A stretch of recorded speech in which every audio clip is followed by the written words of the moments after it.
We're back, everybody. Moving right along. We're not going to be long, but the content is going to be strong. Coming up next, my co-host on the Chicken Box, the Afro Zone. Yes, the Chicken Box. It's a show.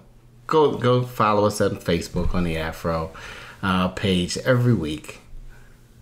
We dispel stereotypes. We talk about the issues that are right in your face and that people are talking about and aren't. And then we allow you to get on the box and you can share how you feel. It might not be right, but it's your turn to get on the box, and sometimes you just need to get on the box. Misha Green, my co-host, who will be interviewing Rexy Roll. She is the Chief Counsel and Vice President of Operations for the largest Black privately owned airline in the Bahamas called Western Air. And she oversees the growth and expansion of their $90 million company. And let me tell you this. With an M. She did this, yes, M million. She did all this before the age of 30. So I'm sure she's going to have some nuggets for us. Western Air, y'all. It's time to soar. It is time to soar. Hey everyone, I am just so excited to be chatting with Rexy Roll today. We have had some fun backstage conversations about from baby hairs and hair to our dogs, okay? Okay, so this is gonna be some fun Black girl magic as we talk about It's Time to Soar. Time to soar. It's time to soar. I love that. It's 2022. It's been time to soar. Okay. Absolutely. Absolutely. Yes. So, I guess first of all, before we even get into the nitty gritty of things, how are you doing? We're still in the middle of a pandemic. Are we? No, yes, we are. I'm doing great. I think, with this whole pandemic, it boils down to the challenge is uncertainty. And I think the more we know, the more we have an ability to plan and kind of stabilize everything that we want to do. So that gives a little bit more comfort. So I'm feeling pretty good. I mean, of course, at the beginning, course, that's my dog. I'm so sorry. But of course, at the beginning, yeah. Of course, at the beginning, you have all these challenges just trying to figure out what policy should you implement in your business, how to balance health and economics and all of that. But for the most part, we're doing pretty well. Yeah. Awesome. It's good to hear the resilience that has been necessary during this time and that you're doing well. So I have a little game that I like to do with folks where they complete the thought, if you will. So, for instance, what is Rexy's favorite lotion? And then you would share it with the people, kind of thing. Okay. That's not one of them today, unless you'd like to all nice and moisturized and glowing. Yeah. Shea butter is always good. Yes. Some coconut oil. You've heard it first, y'all. Shea butter, coconut oil is the moist. That's the secret behind the glow. Yes. Secret behind the soar, right? Absolutely. So here's the first question. Wake up. It's time to soar, either in the skies or in the business meeting. What are you having for breakfast? Ooh, it's not that exciting, but a chocolate protein shake. Why? It gives me, for some reason, a lot of energy, and I feel there. And, I'm always trying to keep, the weight snatched. So it helps. Either that, or I like a plain old American style breakfast, which is just bacon, eggs, and toast, and I'm good. Love it. So either snatched waist or all the food groups real quick. Correct. Depends how I'm feeling. I love that. So, I also really appreciate your background, not only in aviation, but in law and justice. And so I'm curious if you can share with the people a little bit about your journey and trajectory and how you've been able to combine the two into a career. Yeah. Well, for some reason, since I was very young, I was telling my parents I was going to be a lawyer. I have no idea where I got that from, besides the fact that I think I associated it with a career that was very bold and allowed me to speak up. And I always was very opinionated, so it seemed to match. And then, of course, on the aviation side, aviation has been a part of my family and our life all my life. So, my dad is a private pilot by trade, doesn't fly anymore, but so it was always a part. I had no idea that those two aspects of my career were going to intersect in the way they do, but it certainly helps. And I think by the time I hit law school, I was so immersed into the family business, which is Western Air. My parents founded the airline back in 2000. I was around 12 years old. And so, by the time I hit law school, I was really immersed into the business. It just made sense for me to really educate myself on aviation and corporate law. And so it was kind of a perfect harmony when those two things came together. I love the perfect harmony and how it was able to work. And of course, sort of your own bravery and ability to soar in what you wanted to do, as well as in the family business. That's super cool. That's super cool, Rexy. Okay, another question, another fun question. It's time to soar to a 3-day business trip and you want to pack light and use a carry-on. What are your essentials? Not gonna happen. Look, I was asking. No. I was asking for me because that's how it works. Okay, right. But what are the essentials for a woman who wins and soars? Ooh, to me, you need that basic business dress, which is focused on all the accentuating parts, but is not too risque, but just the right medium. You always need a good pump. And of course, your makeup bag, because honey, I do not wake up like this. So those things are necessary. I don't think I've ever just carried a carry-on bag, ever. Even if it's just a 3-day trip. And I'm not ashamed of it.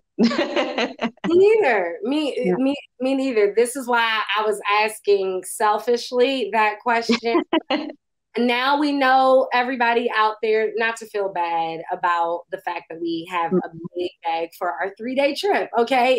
We need the necessities, right? Okay. So back to business. Tell us what it's like being a Black woman, part of a Black family in the aviation and airline industry. And is there a demand for more Black professionals in airline ownership and in aviation fields? Well, I'll start with the last question first. Absolutely. We can certainly use more Black professionals throughout the entire aviation field, and not just in, the standard careers that are associated with aviation, which are great careers such as pilots and flight attendants. But I always say that an airline business is just basically, once you put the fancy jets to the side, is just a service-based business. And so any business that is service-based, and you can think of the skill set that is necessary and the careers that are necessary to make that run, that's what's needed in an airline. And so I think I'm saying that because I think sometimes people may be a bit hesitant to jump into an aviation-based company simply because they think it's so technical and requires all this additional aviation knowledge, and usually it does not. So I would definitely venture into the field, knowing that there is a need for you. How is it for me and my family? It's certainly a unique experience. We've certainly had our times of people trying to minimize or discredit what we do simply because they don't understand it, or they're just unfamiliar, or it's hard to believe. But we don't take ourselves very seriously, but we take our passengers very seriously.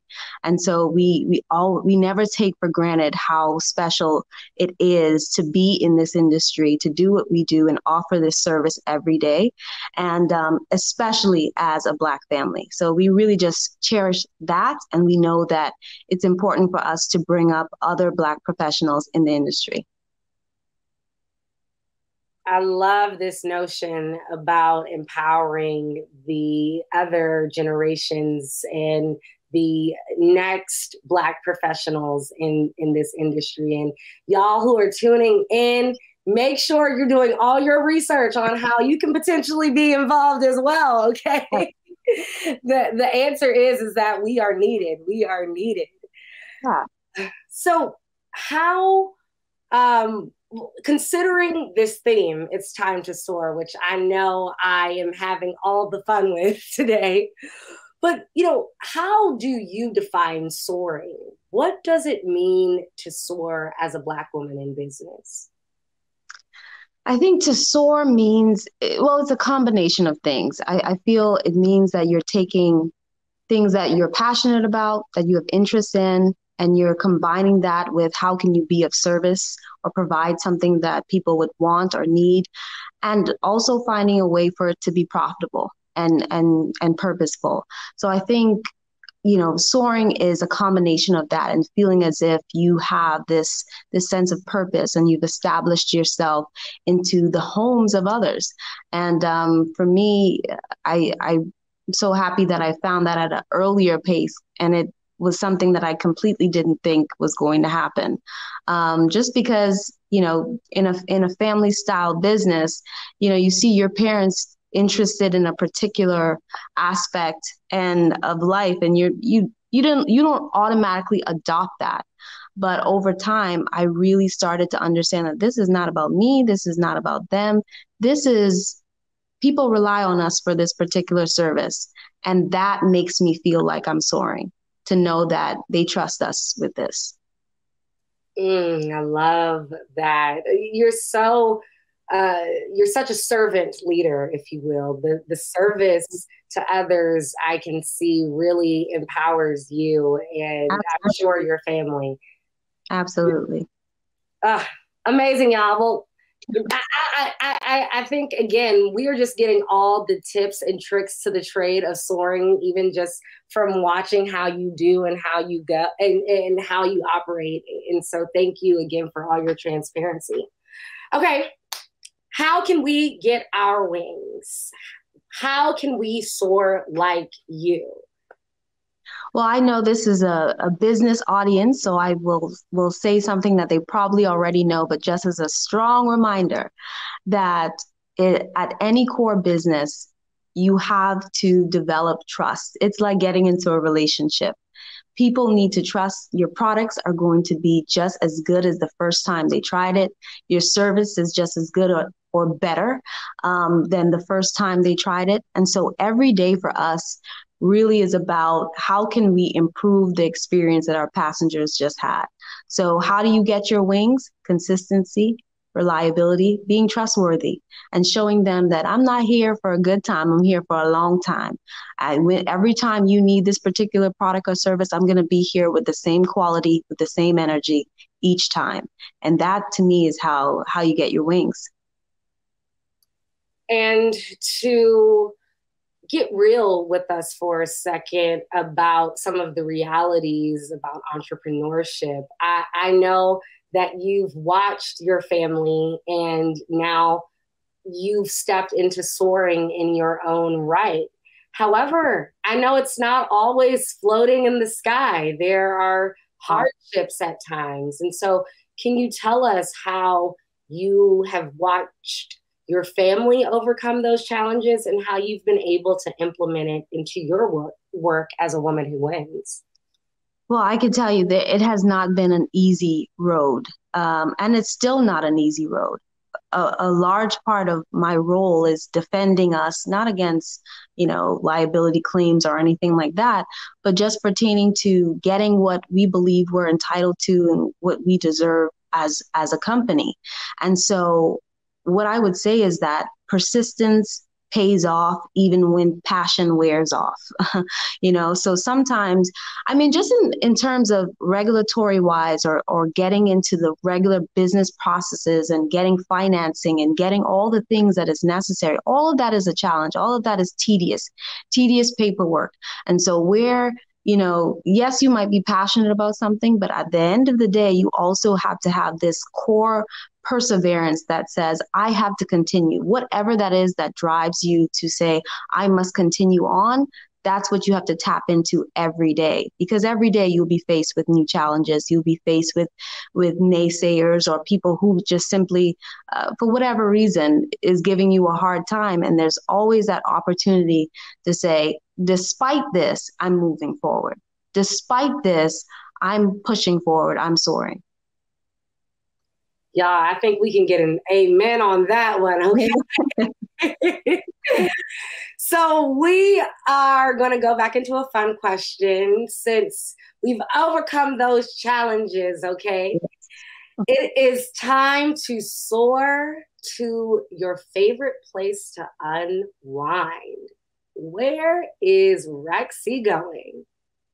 Oh, that's tough. To be honest, I'm a city girl. Okay. Yeah. I think coming from the islands, I love big cities. So, even when you think about unwinding, you think paradise. And I love the islands. I love the Bahamas. I love Turks and Caicos.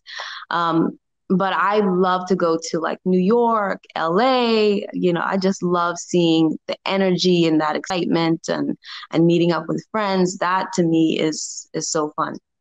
Yeah, you're like me. A lot of people. I mean, I will do it on a beach because I live in DC. Okay. However, yeah, city, right?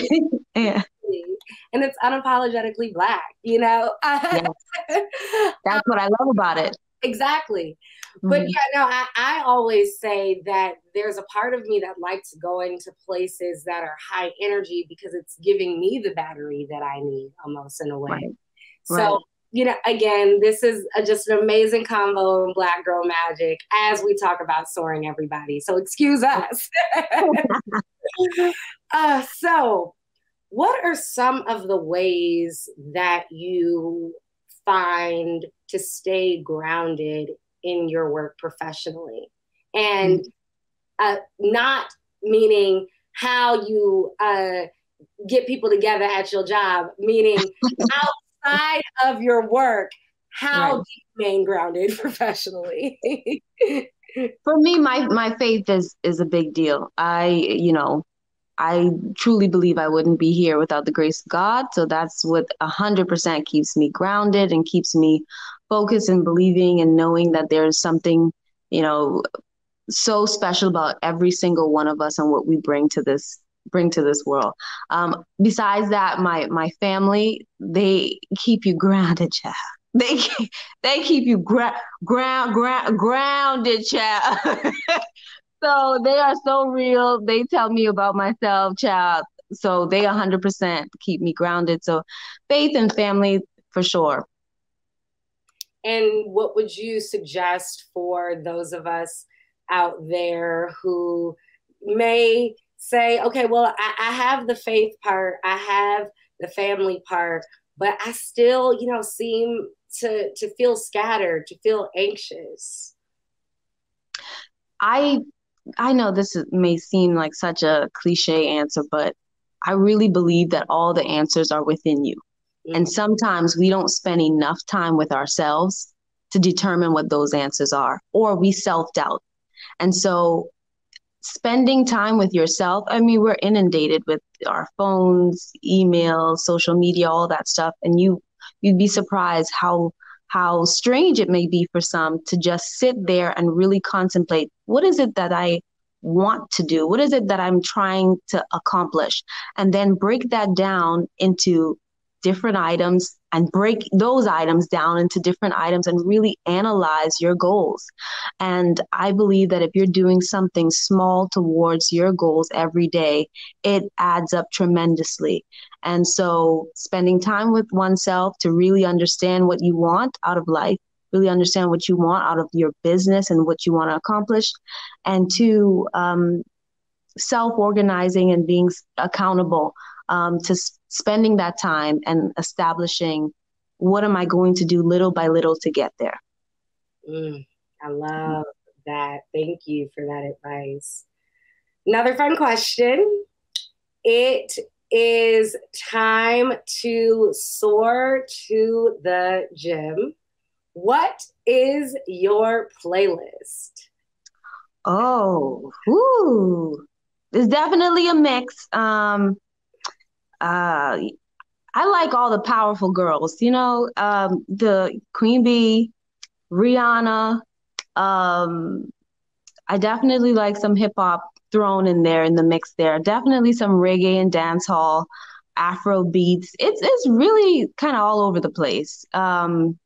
But it gives me that energy that's necessary, Nicki Minaj, I like listening to her. I want to feel fierce, I want to feel like, there's a reason why I'm in this gym. I want to look a specific way. There's a reason, Yes. Yeah. Until Ree's pregnancy, which even now, because she looks so phenomenal, I would like. I'm gonna be an auntie child. Yes. I'm like, okay, let me get my baby shower right. stuff ready to go because I'm waiting for my invitation. Right. No, but I every time I listen to Rihanna's music, I'm like, this is for my Rihanna body on my beach in my fake Barbados, Right. So I totally get you in that playlist. Okay, in the same vein, and it might be the same kind of music. What's the playlist when you have that meeting or you have this tough case that is really getting on your nerves and you have to be on your P's and Q's? So yeah, I would say it's similar music, but I would probably add a bit more hip hop in there. Like yesterday I was listening to Run This Town at least like on repeat, like just going in, on these emails as if I'm going to war. So yeah, I would say a mix of hip hop. Yes. Yeah. I love it. I could talk to you all day, Rexy, and I thank you so much for your time and the fun we've had.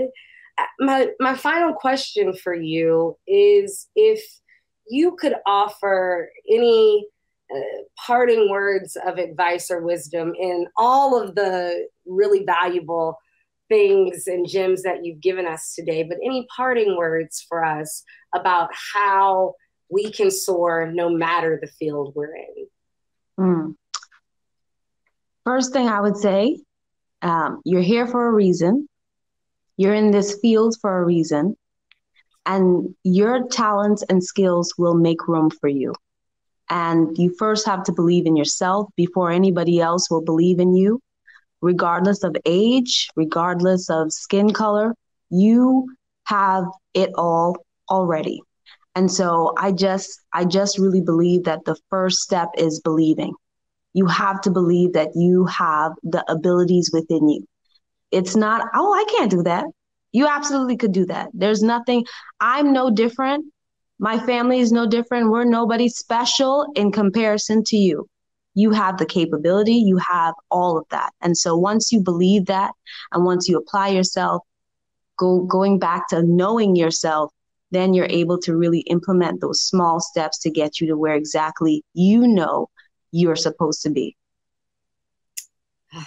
Rexy Roll, everybody. So incredibly inspiring. Thank you for all that you have shared with us today.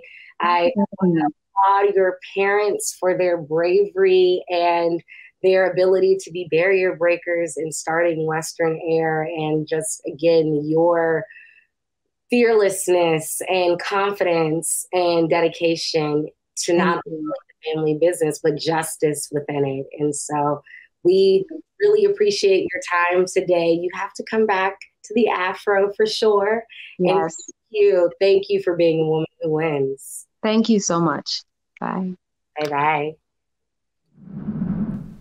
We're back. Thank you, Nisha and Rexy. The sessions are moving. They're getting more exciting, more powerful. It is time to soar. Are you ready? I'm ready. I'm ready to keep it moving. We got upcoming next, April Watts. She is, we go back. She's been around. She's a published journalist, a multimedia personality. She's a life stylist. Some people like fashion stylists. and an on-air personality, a professional, a pro. I'm working on it, April, okay? Just bear with me. Pray for me, as I know I've been changed, you know what I mean? Anyway, she will be having a conversation with Tressa Smallwood. Tell us just a little bit about it, because I don't want to spoil the whole session. Well, listen, Tressa, while on bed rest, wrote this best-selling... On bed rest? Yes, with having, she was pregnant. She was on bed rest for, I think, like 6 months, and wrote a best-selling novel, which she turned into a multi-million-dollar publishing company after she sold this rights as a movie. But what's interesting is, I guess she didn't sell the rights because she owns all of the films that she's produced. So you may not know her name, but you'll know her work. She has over 11 films that she's produced, including Secrets, Sinners Wanted, Hollywood Heartbreak, All In, and The Available Wife. I'm available, Tressa, in case you need a, a fill-in, to stand in one of these movies. Anyway, ladies and gentlemen, put your hands together. Put your digital hands together. This is Women Who Win. Get excited about some things and learn about a dynamic woman from another dynamic woman as they have a conversation. And they're taking it to the main stage. To the main stage. Let's go. I'm available, Tressa, for a movie role. Hey, Tressa, how are you today? Hi, I am doing fantastic. Thanks for having me. I am so excited to be able to talk to you because you are doing so many amazing things and you are going to inspire so many people. So let's get right into this conversation. For those who may not know your name, they definitely know your work. You have produced a myriad of content. Can you tell us just some of the television and film projects you have produced and some that you're currently working on? Awesome. So I would say Available Wife, All In, Sinners Wanted, Holiday Heartbreak, A Rich Christmas. Hopefully they've seen some of those movies. If they have not, they need to get to see them. Yes. I am producing a few movies as we speak with some amazing talent and directors. Working on a project with Megan Good, Tori Naughton. A lot of good things happening in 2022. So I can't wait to share all those projects. My favorite that you have produced, because I'm a Christmas movie person, like I just sit in front of the television and I veg out on all sorts of Christmas movies. A Rich Christmas with Bill Bellamy was my jam. Yeah. I loved it. Such a cute movie. You know what I love most about that movie in particular is that it's showing Black families in the light that we should be shown in. Right? Yes. Yeah. So Bill Bellamy is key on making that a series. He's like, tell me, when are we doing it? He has not let up. Like every time somebody says something to him about that movie, he'll send me a message and say, when is our series coming? He said, because I'm going to be Marshall Rich for real. I love it. I completely and totally love it. What I also loved about it is that it showed Black people that are well-to-do, as opposed to Black people always having a struggle story. Yeah. Not that the struggle isn't real, but just to show a variety of types of Black people in different socioeconomic statuses was really refreshing for me. Yeah, absolutely. And that's kind of my brand, April, if you really think about it from Available Wife. I have a new movie coming out in April called Trophy Wife. I don't know what's up with me and these wives. Like, I don't know. But yeah, this movie Trophy Wife that's coming, Black people living good. We riding up in yachts from the office. Yes, I love it. Okay. So that's kind of like my brand. Although I do have movies that, may not necessarily have that element. I like making good looking movies for Black people. Good stuff.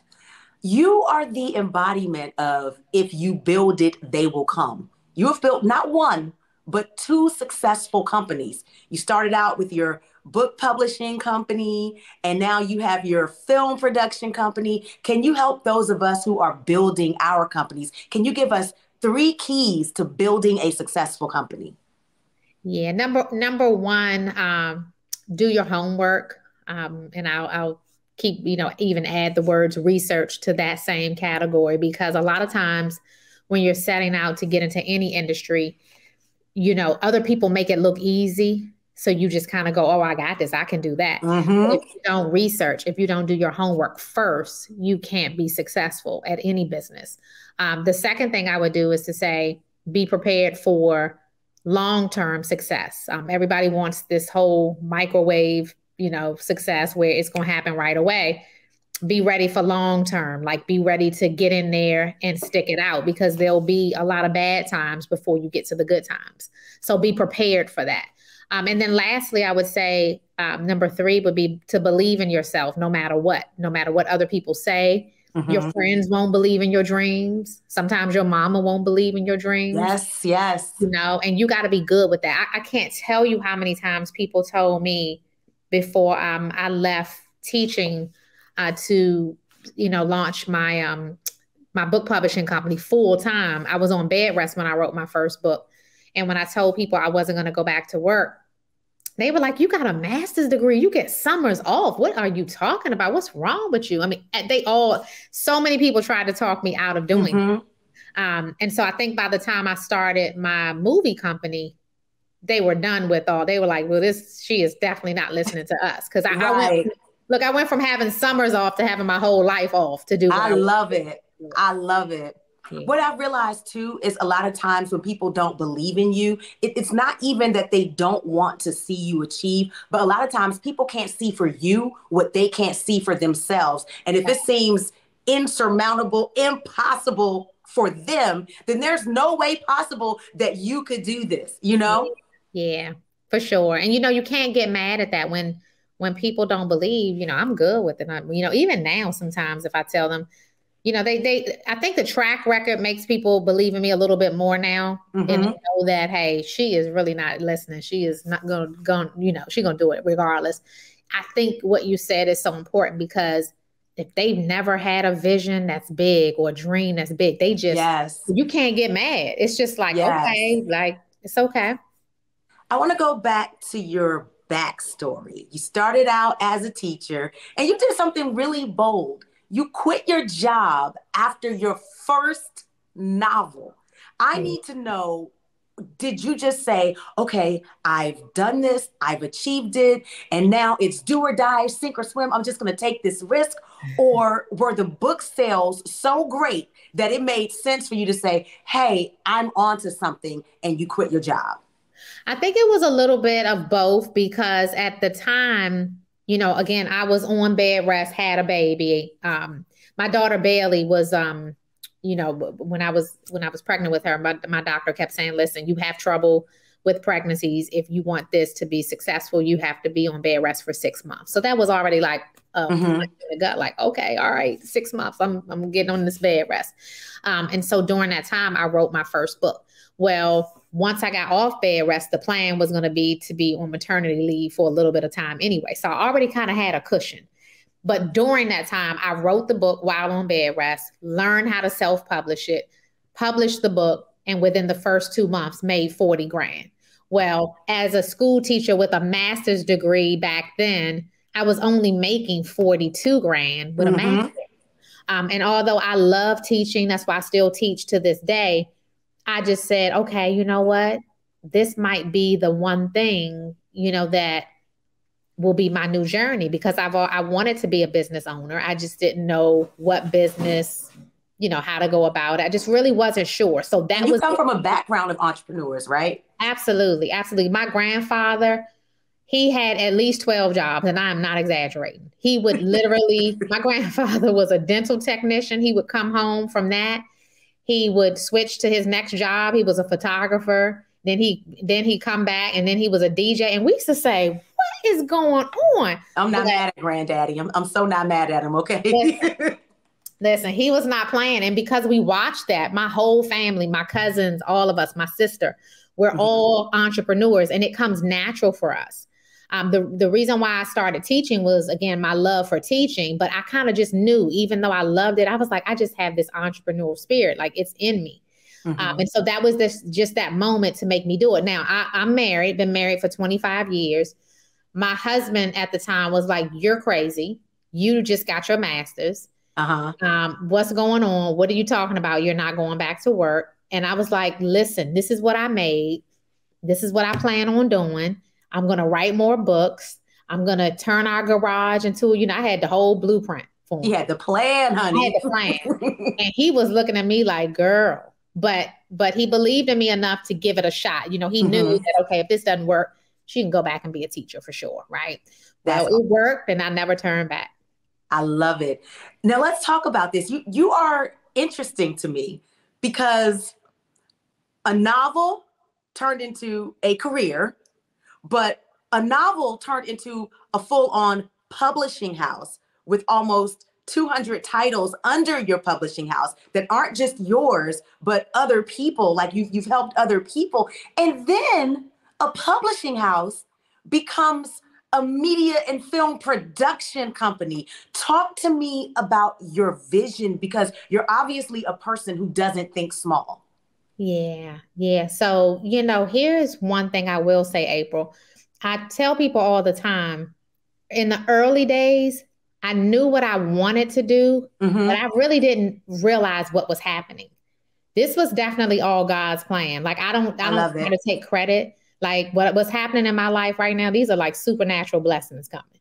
Because even when I named my when I named my book publishing company, I named it Life Changing Books, and I had no idea why. And now it's become full circle for me, with everything that's happening on the book side, on the movie side, it all just makes sense. So even though back then I knew, okay, you know what? I want to do all of this. Like, I have this big vision. I didn't know that all of those books that I was publishing back then would eventually become movies. My mind wasn't there back then. But one thing for sure, I was getting offers maybe around 2005, 2007, people wanted to buy some of the rights to my books. People were offering money to buy the publishing house. And I'm talking about like small money, like $200,000. And I was like, well, why would I do that? That doesn't even really make any sense, right? But there were people selling off of their companies at that time, just not thinking. And, I knew not to do that. So fast forward now in the movie world, content is king, right? If you own content, everybody's looking for content. You have networks who don't want to spend the money to produce something. So they're looking for stuff that's already done to purchase from people. Absolutely. And so now I have not only my entire book catalog, but now I also have a film catalog that over the course of just 5 years, I have 11 titles that I own outright. I am sorry. Someone called me. I thought I had my phone on Do Not Disturb, but we're going to go back. Not only do you have your book catalog, but you have a film catalog. A film catalog. And so I have 11 films to date that I actually own outright, that when I'm dead and gone, my children will be able to relicense those films over and over again. So think Scarface, think Set It Off, just movies that we all watch over and over and over again. It's like, so like to your point, April, I hope that your children and their children will eventually watch A Rich Christmas, right? Because yes. That's how it goes. And so a lot of times when younger filmmakers are thinking about doing projects, they have to think ahead. They have to think long term. And the average person, they aren't willing to think long term. They're thinking, what am I wearing today? How can I get some money today? How can I get my next selfie? But it's like, we got to think bigger. We got to stop that. I want to talk more about thinking bigger, because you said something that just made me smile on the inside. You said that when people were calling you with offers, they were calling you with small money. You said small money, $200,000, but to a person who has never received $200,000 for anything, that seems like a lot of money. And we as African Americans especially, we operate in a fear mentality and we operate in a poverty mentality. So we're so afraid that we're never going to get an offer for anything ever again, that we'll take that $200,000 as opposed to, once again, like you do, thinking bigger and coming up with the plan of, well, if they're offering me $200,000 for this, what is it worth? And I can do this myself. Absolutely. Absolutely. And that last part that you just said, I can do this myself. that's the fearful part for most people. Even when I shot my very first movie, once again, I showed all these people, hey, I just built my own publishing house from ground up. It's very successful. It didn't matter. Just the fact that I said that I'm going to produce a movie. I'm a Black woman. You know, females in Hollywood are Black females, you know, a few of them sprinkled here and there. Yeah. So once again, it started like, what? Even now, when I talk to distributors or I talk, you know, I might go to a film festival out of the country or something, and I might just have a conversation. They'll say, well, yeah, but who owns your films? And I'll say me, but then they'll come back and ask me, like, they said, no, but who actually owns your films? To the point where I'm like, so are you understanding what I'm saying? Like, so that you don't ask me again, I own my films. Me. But it is unimaginable for some people. They still don't get it. So, you know, this is just a message to anybody who is a writer, a filmmaker, aspiring writer, aspiring filmmaker. It is possible. And yes, in that world, 200,000 is small money. And intellectual property is so much, you know, it's just the amount of money that you can make from projects like that. I can't even explain to you, but you have to be willing to bet on yourself to get that kind of money. Speaking of betting on yourself, you financed your first film yourself. Let's talk about that and how you came to that decision. Yeah. So listen, and I want to clarify, not just by myself, my family, my mama, my sister, my family. And they were looking at me like, this girl is really begging here, because I didn't ask for small money. I was like, hey, can I get $100 grand from you? Can I get $100 grand from you? Yes. And they were like, what? A movie? And how am I going to get this money back? But because I had researched, remember I said it's all about, you know, I had mentors. I spent so much money on flying places, meeting up with my mentors, paying my mentors, learning. A year and a half before I shot my first movie was just spent learning, researching. That saved my life. And that one decision changed everything for me, because once I shot my first movie, I knew exactly how to get the money from my family. I knew how to offer them deal points on my movie. So, because you don't go to your family and just say, give me the money and I'm gonna get it back to you. No, you have to go with a business opportunity and a contract. My mom has a contract. And because she invested in me, every time somebody watches Secret, she getting checks in her mailbox. I love it. Yeah, and forever, she will, forever.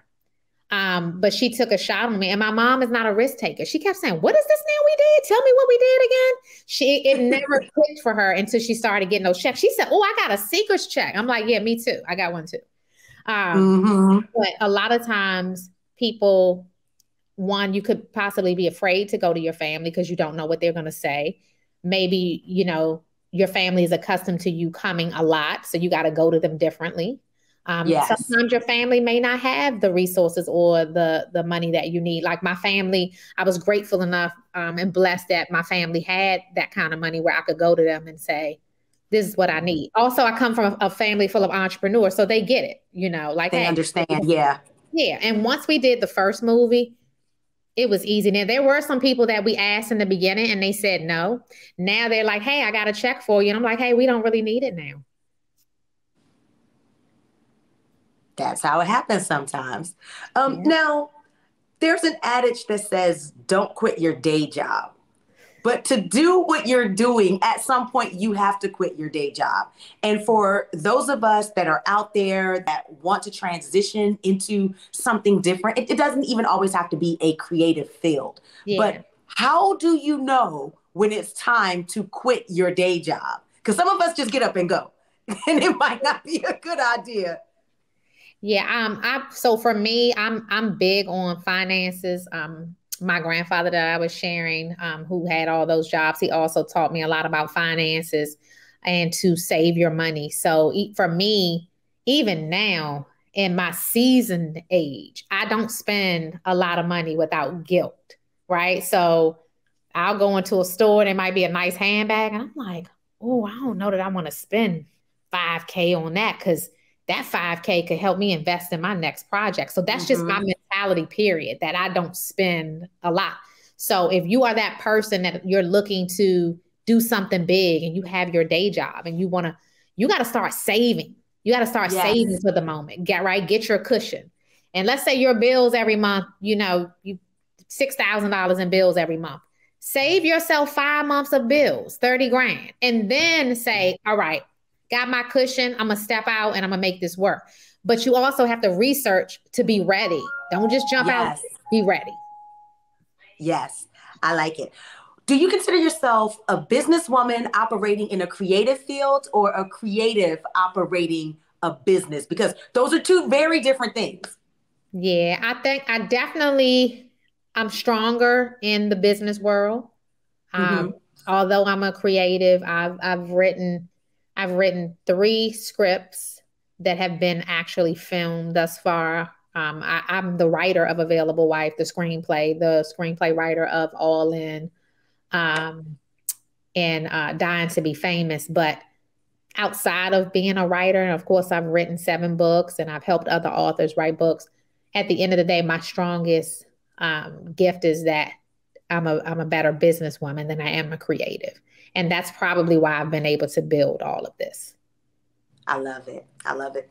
Okay, so you are a person that doesn't believe in rules, doesn't believe in boxes, doesn't believe in ceilings. You are a Black woman thriving in film and television. And on top of it, this is the one that gets me. You're doing it all from the DMV area. When people say that you either have to live in New York, Los Angeles, most recently Atlanta, to get anything accomplished in quote unquote Hollywood, and you are doing it all. But according to what they say, you're not supposed to be here. Why do you think you beat the odds? Just because I believe in myself and I have a plan to back it. It's not just the belief, it's here is the blueprint. And so many times you're correct. People say, just think most times if I go into a room with someone in the film and television world, they know exactly, what I've done. They still say, you did that in DC?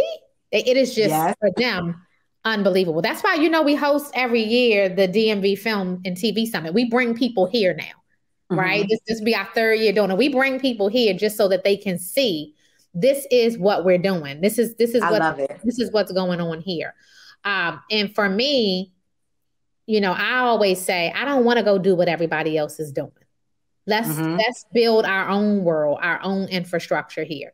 We have so many talented people here, actors, crew members, and we have the support too of all the different people who can help. So, the Maryland Film Office, the DC Film Office, everybody that you can think of, the mayor for DC, everything you can think of. They call, they say, congratulations. What can I do for you? Do you need any locations? I love it. Yeah, the support is there. And, we have all of these females like just killing it and in position. And they reach back and they're like, listen, what do you need? What can I do? What can I do? Even when I bring directors, I think I started at the beginning telling you that I'm getting ready to shoot some projects where I just hired Megan Good, Naturi Naughton, Lisa Ray, and Tashina Arnold. They're going to be my directors. And their agents kept saying, but where are we shooting? I said, I told you, DC. And they said, oh, but we're shooting it. Yes. Just check your email. You're coming to DC. I love it. They don't get it. They don't get it. And then they get here and they love it. They love it. And then Black women directors. I am loving all of this right now. I am loving every single bit of it. Yeah. So listen, you are obviously a very smart woman. You know how to research. You have a great business acumen, but still to jump out there and do something like you're doing, you have to have a lot of courage. You have to have a lot of audacity. Where does that come from? Where did you get that? I would still say my grandfather. All of this just goes right back to him. Like he literally taught me and my sister and my cousins, all of us, like we would just sit around and listen. And I'm the oldest of, all of my crew. So, I was expected to be the one to make sure everybody was good. So even now, for Megamind, we run this as a family business. My sister is the lead costume designer. I have my niece is the lead art department. And she, my niece even said, wait a minute, I have this position. No, you didn't just get it. I'm not giving it to you. You have the talent. You have the talent to do it, right? So everybody that's in position, they're not in those positions just because they're my family members. They know how to execute. So when you see those beautiful movies and you see the clothing and the I love it. That's my family doing all of that. So we really do just say, hey, we have been taught well. We need to execute well. We need to make our family proud and do all things in excellence. And your legacy building. I love it, love it, love it. Yeah. So let's talk about this word that is a common theme with everyone that I'm talking with today, and that's balance. Yeah.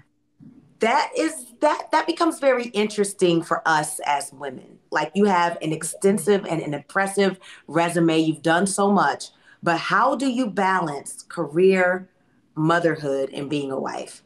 Yeah, it's tough. It's really tough. I think that because we run the business as a family, it gives us an opportunity for us to always spend time together, right? So if I'm headed to Atlanta for a shoot or Miami for a shoot, best believe they all come in at some point, and not just to hang out. You come work, we see you, come over there and work. So we're all working together. My husband is an entrepreneur. He's had his own business for the last 25 years. So he's busy just like me. So it's not like he's sitting at home, and he gets home at 6 and saying, hey, where's my wife? No, we're both like, hey, what's your deal for the day? All right, you getting food? Okay. Yeah. And I don't cook. I gave that up a long time ago. Okay. My daughters are older, and I tell them all the time, and when they say, what's for dinner, whatever you bringing or whatever you cooking, because that's just not my thing anymore. I did my time.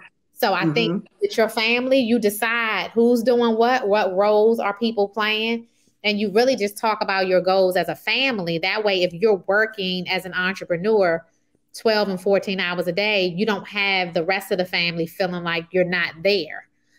We all kind of have goals. Our children are entrepreneurs. And so everybody's sticking and moving, but we definitely spend a lot of time together. We vacation a lot. We typically, after every month, we vacation. So, it's good. It's good. My husband is definitely the better person in the relationship, though, to put the brakes on us. Like, he'll say, what's that calendar? Like, he'll even tell my assistant, like, I need to get that calendar so that I can make sure that we are going places and doing things. And so we do get to travel, spend a lot of time together. Good stuff. So I want to go back to the education component. You talked about being an educator and loving education, and it seems to be the common thread in everything that you do. But exactly how does it manifest in the different areas of your life and career? Yeah, well, I mean, right now I still have a full-time mentorship school where I teach. It's called Access Granted. Like, I've never stopped teaching through all of this. I didn't go back to the classroom, but I started building my own opportunities. And so for adults who are interested in filmmaking, we literally meet every Saturday, and I help all my students develop their own scripts. I help them get pitch meetings. A lot of them have movies coming out, or we're shooting their movies. So that's ongoing. So that's my mentorship program. But then I also do things like, with the Mayor's Youth Program in DC, I teach in the summer.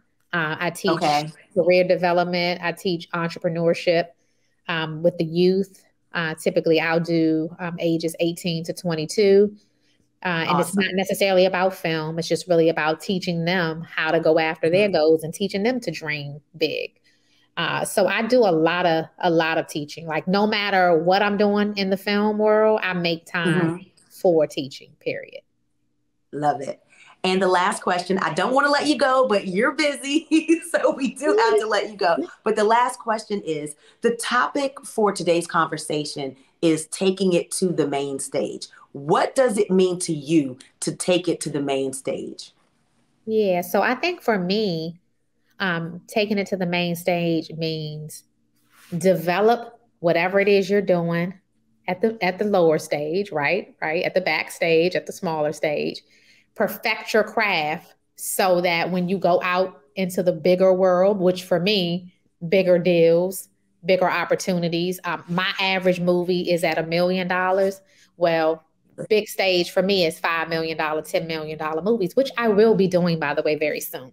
Yes. So, you know, just manifesting that. But that's taking it to the main stage. It's leveling up. And so whatever, you know, the careers are or aspirations of other people out there, you can use that same analogy. It's like, okay, you prepare everything down here and be okay with that for the moment. Like, because you need time to perfect who you are and what you're doing. Like all the names of people who I get now, I wouldn't have been ready for them 5 years ago. I wouldn't have known what I was talking about. Right. So now I'm ready. I can go and do bigger things on a larger scale. So success when preparation meets opportunity. So you got to be ready when it's time for that main stage. I totally agree with that. The last thing, how can people follow you to see all the amazing things that you're doing? Absolutely. So the best way is my Instagram. I'm always on there. It's CEO Azarel, and that's Azarel. And then you can follow my Megamind Media Facebook page because that's where we do all of our casting calls. I'm hosting a live casting call this Friday. So anybody watching this, if you got singing chops or acting chops, come over there and shoot your shot because we're giving out opportunities. Good stuff. Well, Tressa, it was fantastic talking to you. Please continue doing what you're doing. And we look to see even bigger things from you, Miss Big Thinker. Oh, thank you so much for having me. You're so sweet. Love your spirit and appreciate you so much. Okay. All right. Take care. Yes. Women are still winning today. My name is Dana Peck with the Afro-American Newspapers. And my co-host had to step away, Kevin Impeccable Peck, but he will be back and the show must go on. We really enjoyed that segment with Tressa. And I was taking notes. I hope you were too. She said content is king. You know what's also king? Owning your own stuff. She owns 11 titles. She owns completely outright, which means that her children could relicense any one of those films. That is true generational wealth. Next up, we are going to hear from Dia Sims. And Dia is an American business exec in the beverage industry, the spirits. In 2020, she was appointed as CEO of Lobos 1707 Tequila and Mezcal. And she used to be the president of Combs Enterprises. And Combs Enterprises was founded by Sean Puff Daddy P. Diddy Combs. And she was the first person to assume the role of president at the company. And today, she's going to be interviewed by our very own Misha Green on the topic of collabs and celebrity branding. So get the notebook ready, get your pen ready, and enjoy.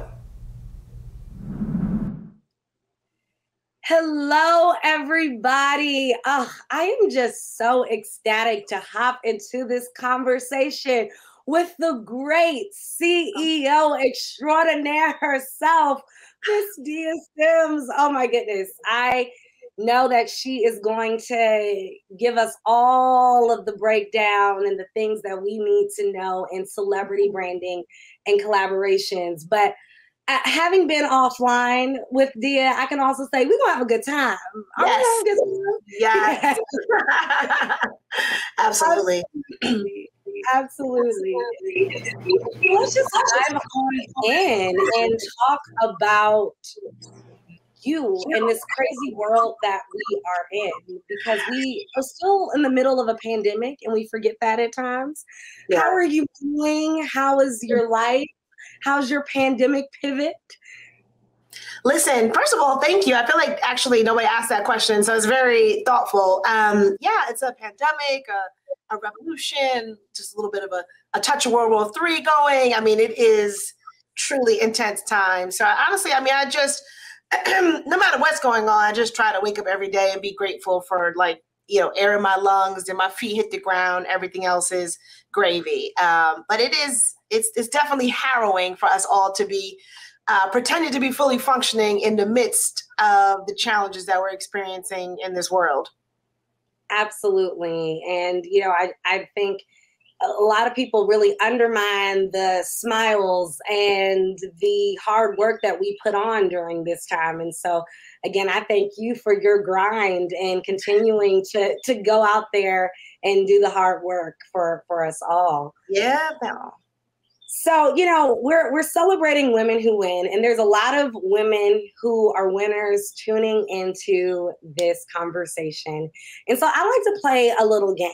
And so I want to play this game during the interview throughout.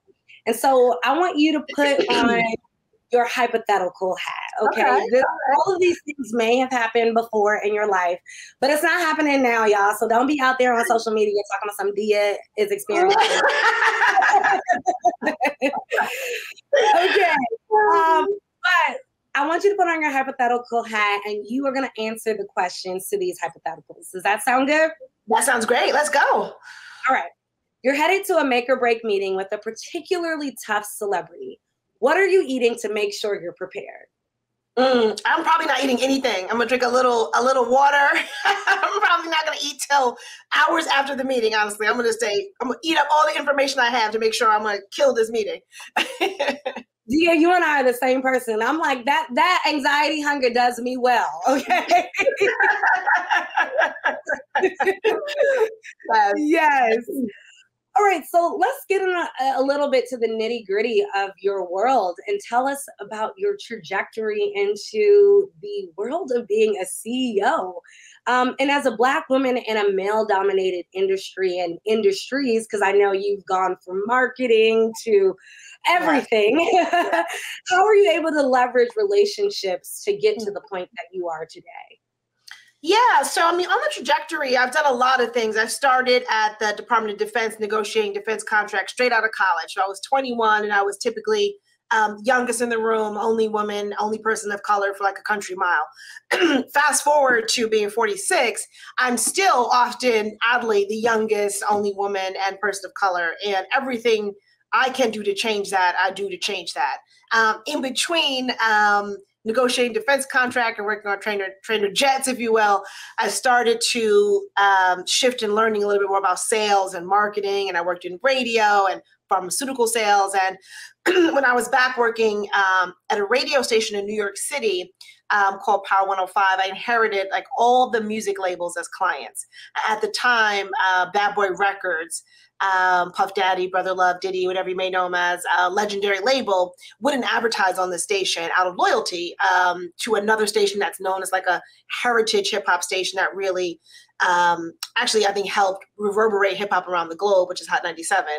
But still, it was my job to make sure we was cracking that deal. So I did everything and made sure I was making all the great points about why they should consider advertising with us. And when I was able to get Bad Boy Records to run, it was New Edition at the time. New Edition was coming out, do advertising and promotion with us. And then I started to be able to get more and more business. And at one point, Puff was looking to hire a chief of staff.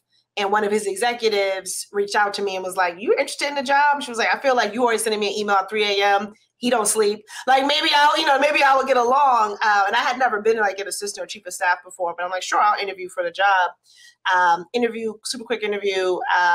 Puff came back and said, "Look, I'd like you to come on board, but you haven't managed large teams before. Would you be willing to start as my executive assistant?"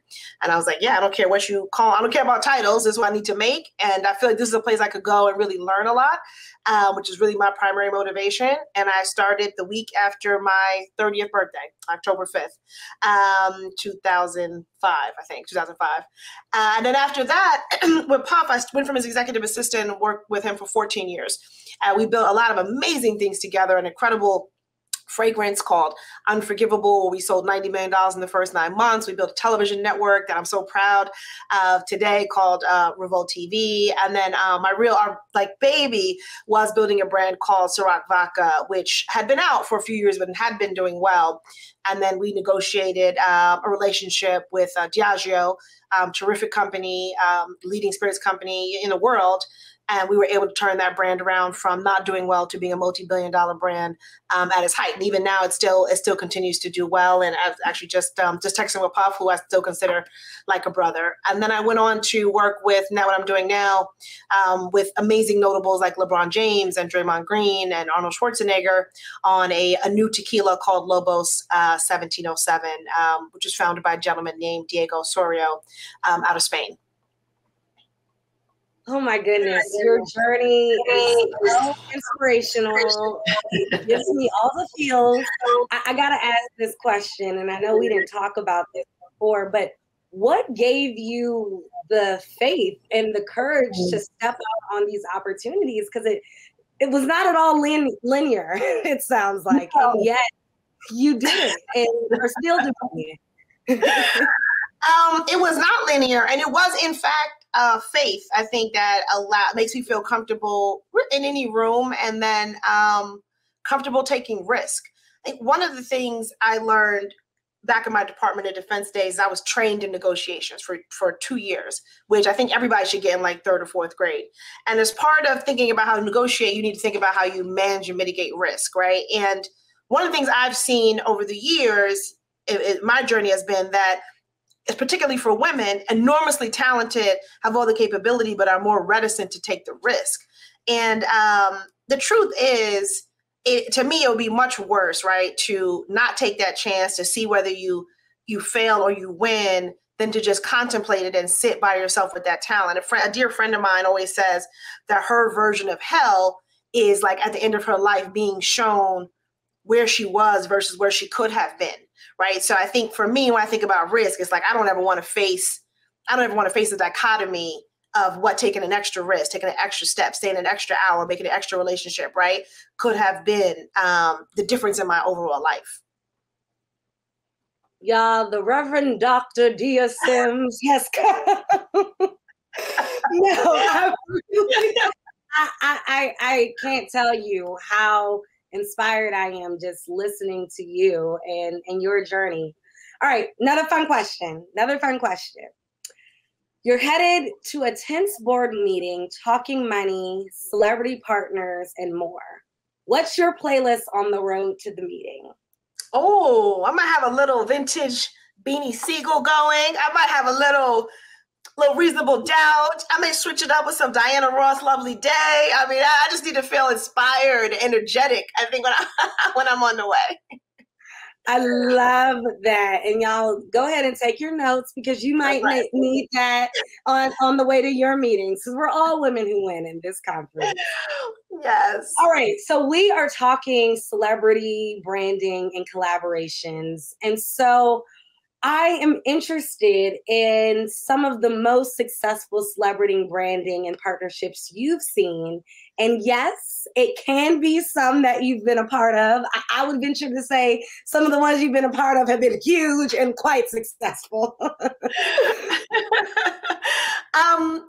Well, before I do love 2 that I haven't been a part of that I think are enormously well done and natural and organic are Rihanna and Fenty, which is more than an endorsement, right? I mean, I think it's such a natural collaboration. Beauty is really a difficult industry to infiltrate at that scale, and to come with a proposition that feels so organic, I think, to who she is, or at least what it appears to be, I think is really beautifully done. And also to speak to an audience that hasn't been fully embraced, right, in terms of just the right shades, the tone, the right materials, things that go into it. So I have a lot of respect for that collaboration. I also think what Ryan Reynolds did with Aviation Gin was so fun and so natural to his personality and funny and inviting, and in a category that wasn't really growing that fast at the time, he was able to stand out. And of course, objectively, listen, I wasn't obviously a part of this, but I think part of the reason why Ciroc Vodka was so successful was Puff has always been known as this master of celebration. If you've ever been to a Puff party, he cares so deeply about what's the person's favorite drink, what's the environment going to be like, what's the sensory journey, is the playlist all hits, right? He really cares that the person's going to have an incredible time. And I think that level of caring went into the way we rolled that product out, right? And the level of engagement with an audience that before, sometimes in the spirits industry, was paid attention to for a month at a time or a special retail occasion, or where he was very much like, no, I want to honor this audience. I want to not only have a respectful, requited relationship with that 21 plus and, you know, Black and brown people, but I want to hire them and I want to hire their companies and their suppliers. I want to make sure they're in the boardroom and not just at the bar. And I think we saw such a response. The reason why that brand was so successful. And obviously today, running Lobos, which means wolves in Spanish, and it was our founder's crest in the 1700s. I think the thing that was so beautiful when, in kind of in early conversations with LeBron, is I started to learn a lot about wolf packs, right? And inside of our company, we use this Kipling quote all the time, which is, for the strength of the pack is the wolf, and the strength of the wolf is the pack. And it's such a, I think, a summation of the way LeBron has lived his life. Like his literal crew from high school, like today, each of them are killing it, whether it's what Maverick is doing or Rich Paul is doing or LeBron is doing, and all of them are killing it together, right? And I think it has macro implications for the way we should think about society in terms of like, yeah, do your part, but then you got to look to your left and right and make sure we rise in unison. And we've tried to build that brand this way. And it's so natural, I think, to who LeBron is that people are sensing that authenticity. Thank you for that. And it really is cool to sort of hear not only your perspective on the effectiveness of these celebrity partnerships and collaborations, but I also really think I wasn't, really having this on the top of my head when we came into this, but you've really been a barrier breaker in this world of celebrity collaborations and partnerships. And so I want to just applaud you and lift that up because it's really, really cool and so incredibly important. So tell us a little bit about why celebrity branding is important, and does it truly impact sales? Yeah, I don't think celebrity branding for celebrity branding's sake works, not for the long term. I think today's consumer is too smart, too savvy, wants to understand, like, especially something they're ingesting, where is it coming from, who's making it? And also, like, if you're talking about caring about the consumer, like, you can't fake it, right? You have to actually walk it like you talk it. So I think when you have a celebrity or, a luminary, a notable, or a micro influencer who knows the heck out of their particular craft, I think what people respond to is credibility as it pertains to the brand. Now, look, having a huge audience is, of course, helpful. And if you have a small brand, you have a chance to get in front of a huge audience, that's where celebrities can come in. But it becomes white noise if the audience doesn't believe there's a legitimate connection. And by the way, there's a celebrity brand graveyard, right? Of like, a lot of celebrity brands who failed, because you cannot just throw your name on something and be like, oh, it's popping. The consumer's not going to go for it. I was a promoter in my 20s, and one of the things was just the same thing like with Puff, where like, you might come to my party once, but you got to be popping when you arrive, right? Like when you come in, I'm going to know like, oh, she takes her tequila, she wants a margarita up. This person, she likes to sit in this section. I already know who her 3 friends are. I'm going to bring her straight there. The music's going to be crazy. When the DJ walks in, I'm going to pay him when he walks in so he doesn't feel away. Like, you have to make sure the environment is rich for somebody to want to return. And I think a celebrity brand actually has to start with the brand. Right? What is the ethos? Is it a product you can be proud of? Is it serving a consumer need? Is there a white space you're filling? And then what is a potential natural match for somebody? And it's not always a celebrity. It might be like, oh, I'm coming out with these dope pans, so I picked 10 of the baddest chefs I know. The chef might only have 1,000 people on Instagram, but like, they know the hell out of their trade. They may be more credible than somebody who's super famous. That makes a lot of sense. And I just want to echo and piggyback. I used to be a Ciroc girl back in the day. Back when I was young and cute. But I think what was so amazing doing it, had just graduated college and was I didn't know that. Journalism. Yes, it was amazing. But I think one thing I really liked about it is I was learning marketing during that time in such a major way. It was fun, obviously, and I got to look cute and all of that. But it was real. I had to work hard and really believe in the brand and believe in the face of the brand, right? And everything that you all were working hard to to make very clear. And so, oh my gosh, you buried me. We having a reunion. I didn't know that. I love that. Yes. No, but it was very, very clear, you know, and because of that, myself and my friends, who I'm still cool with, some of the girls I work with to this day, we really believed in the product. You know, I will, you know, be at a family event and be like, are y'all using the Ciroc Amaretto? I can tell you everything about it and why it works for the Thanksgiving meal, and, you know, and really break it down. So, you know, quick aside, y'all, I have our catch up, but I also just want to say that you're walking it like you talk it in so many ways. And I think because of that, everybody down to the consumer can believe in it. You know, of course, Diddy, Puff Daddy, Sean Combs, whatever we want to call him, you know, was cool to work for, right? Or to be under, but it was also that you all believed in it so much that it, you know, we could as well. And it came across to the consumer. So, I'm curious if you can tell us a little bit about Lobos 1707 and the Lobos 1707 Wolf Pack, and what you've learned as a Black woman and CEO in the spirits industry. Again, this is not your first rodeo, but how it's also been collaborating with two men of color, and what that's been like navigating this world that is still very run by primarily white men. Yeah, Lobo 1707 has been incredible. We launched, did a soft launch like November 2020, and we really went out last April for the national footprint. So I always love building something from scratch. This is a concept that the family, Diego Osorios, they've been in the spirits industry literally for centuries. I think sometimes we think something's old in America and then you go outside and it's like, no, he literally like grew up, you know, like dancing between huge bodegas of barrels that will be sold to all these premium whiskeys. So this is something that for him is his family name, it's his legacy. And I love that level of like passion and integrity when you're building a business, to feel like I was invited. I feel like frankly, I feel like it's an honor to be able to be a part of something that's really, it's family, right? And I fell in love with the product first. I've been fortunate I've been in the spirits industry on and off 25 years. I have literally tasted and seen, like, responsibly, hundreds of tequilas. When I tried this liquid, and all of our tequilas and our mezcal have a sherry finish, which gives it a little bit of just a lovely finish on the liquid, and you can really taste the difference. You can, you know, taste it better than I can tell you. But for me, the first thing was like the liquid. And then on top of that, the story, the real heritage, the fact that even the name is from this man's family crest. And then the people behind it, when I got to meet the team who were invested in the brand, who LeBron came after, right? The brand was already formed, and just fell in love with the liquid like I did. Who all move like gentlemen and all move with the level of integrity and had such trust in the team that we were building.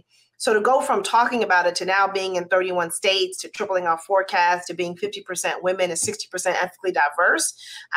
And I often say that, like, you know, our success is because of that, not in spite of that. It's, you know, it's something that I'm super proud of. And it's something that I certainly could never do by myself. I work alongside just some bad, like, amazing, brilliant people who do what they do really, really well. And in terms of being,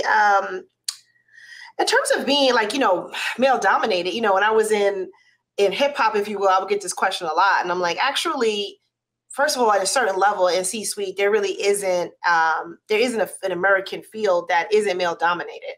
So whether I was in defense or fashion or movies or fragrance, right, or music or spirits, at a certain level, the rooms are all male dominated. So we have to do what we can to change that. I recently co-founded with two other people, Erin Harris and Dan Sanborn, an initiative called Pronghorn. And it's a template on how to effectively diversify any industry. We call it, the name Pronghorn is an animal that's in Montana, kind of looks like an antelope, but it's actually not at all. And it's the second fastest land mammal in the world, second only to the cheetah. If they were in a race, the cheetah would win in a sprint, but in a marathon, the pronghorn would win every time. It can go like 55, 60 miles an hour. So we thought about, what is it going to take to diversify an industry? We got a lot of ground to cover, but we don't have a lot of time.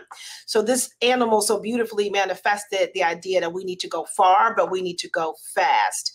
And we are starting with the spirits industry, and we're starting with the Black community. And we are investing in 57 Black-owned founders over the next 10 years. And we're looking to hire 1,800 new Black entrants into the spirits industry at large over the next 10 years. And we'll drive a $2.4 billion impact. So if you're a founder, if you're interested in the industry, it's pronghorn.co. But we are looking to change the industry, and we're doing an open code so we can change the next industry after that. Oh my goodness. That is so incredibly amazing. Y'all, I've learned about an animal and really been inspired by your emphasis and focus on bringing other Black people to the table.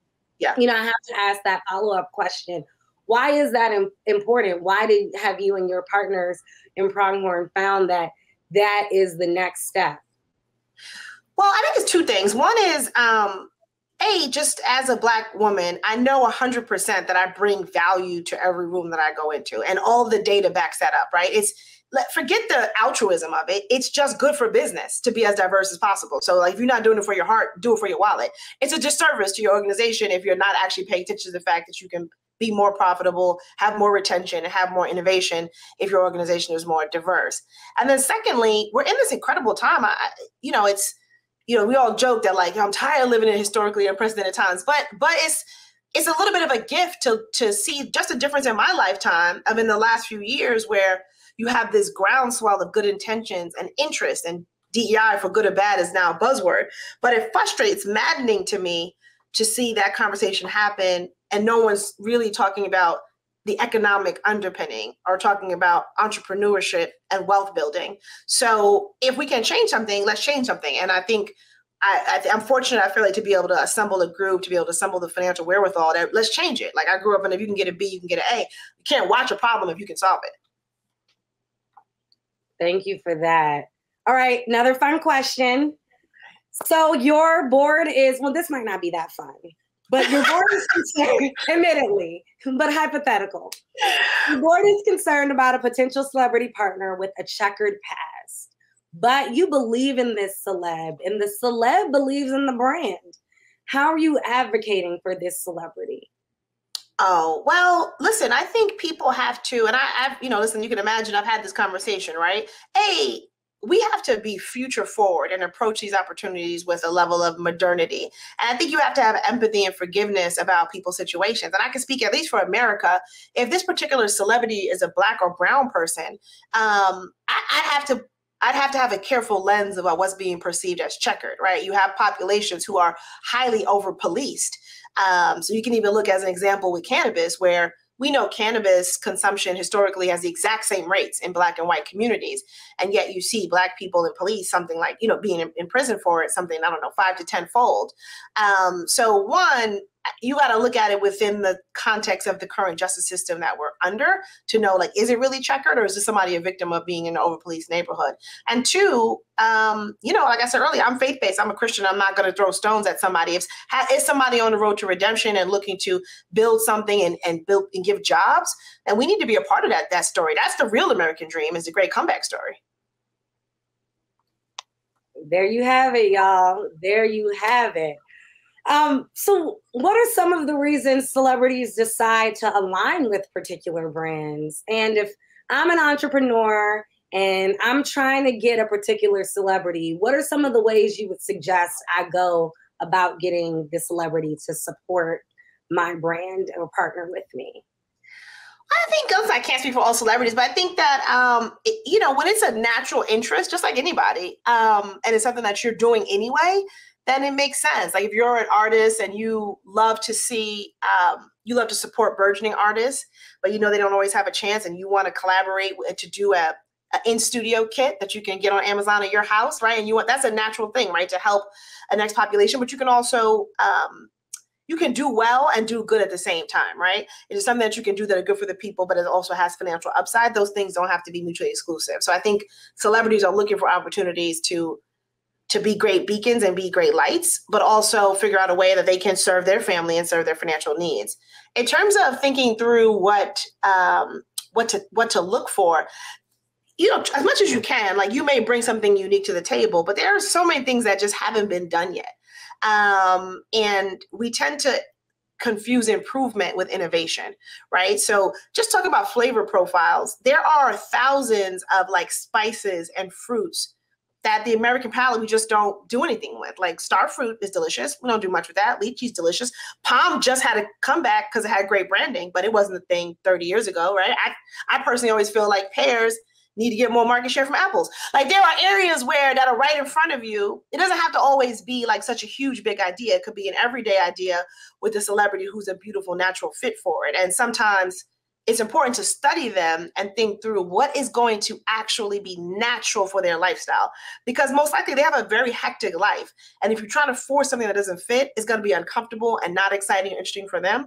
And then the consumer is going to have a cognitive dissonance of feeling like, this doesn't feel natural. And that's the last thing you want a consumer to feel when you're trying to invite them to be a part of your brand. And so on the other side of things, you've worked with many celebrities. You just talked about the fact that LeBron came on to Logo 1707 after enjoying the flavor profile of the product. But what are some of the things that you look for in a celebrity that makes them a strong ambassador or a strong partner? I think they have to understand like the commercial implications of what needs to be done, and that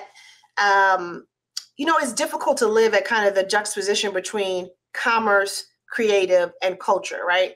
And I'm always very respectful of, you don't want somebody to feel like they are adulterating their craft or what they're passionate about to feel like they're just a shill, right? Like selling something. So you have to respect the artist. But conversely, the artist has to understand and respect the regulatory boundaries. I'm in the spirits industry as an example. It's a highly regulated, one of the few industries that has a constitutional amendment, right? Dedicated to it. So it's important that artist is willing to take that seriously, right? And that like, look, if we're going to take something like this on, we have to take it seriously. And it goes back to what you said before. When Puff and I started working on Ciroc, there weren't a ton of those kind of relationships. Puff took it very seriously, and I took it very seriously to be like, we want to kill this so that we're very clear that whether it's fair or it's not fair, this is going to represent like what the interest level is. So we don't want to like open the door, we want to smash the door so everybody can come through. And all the next 100 deals that came after it were partially, I think, because of some of the success for Ciroc. That's what we want to be doing. And I think you want to be with a talent who hopefully isn't thinking about it in a singular way and is thinking about it in a way like, I'm going to kill it, but that's because I want to grow the industry and I want to grow the opportunities. That for me is important to somebody that I would work with. And so I know that you are a mom as well and a wife. And so I'm curious how you're able to balance CEO and family life. Particularly, I just turned 30. I'm trying to get your Diddy. Thank you. I'm trying to get your Diddy luck and your love luck.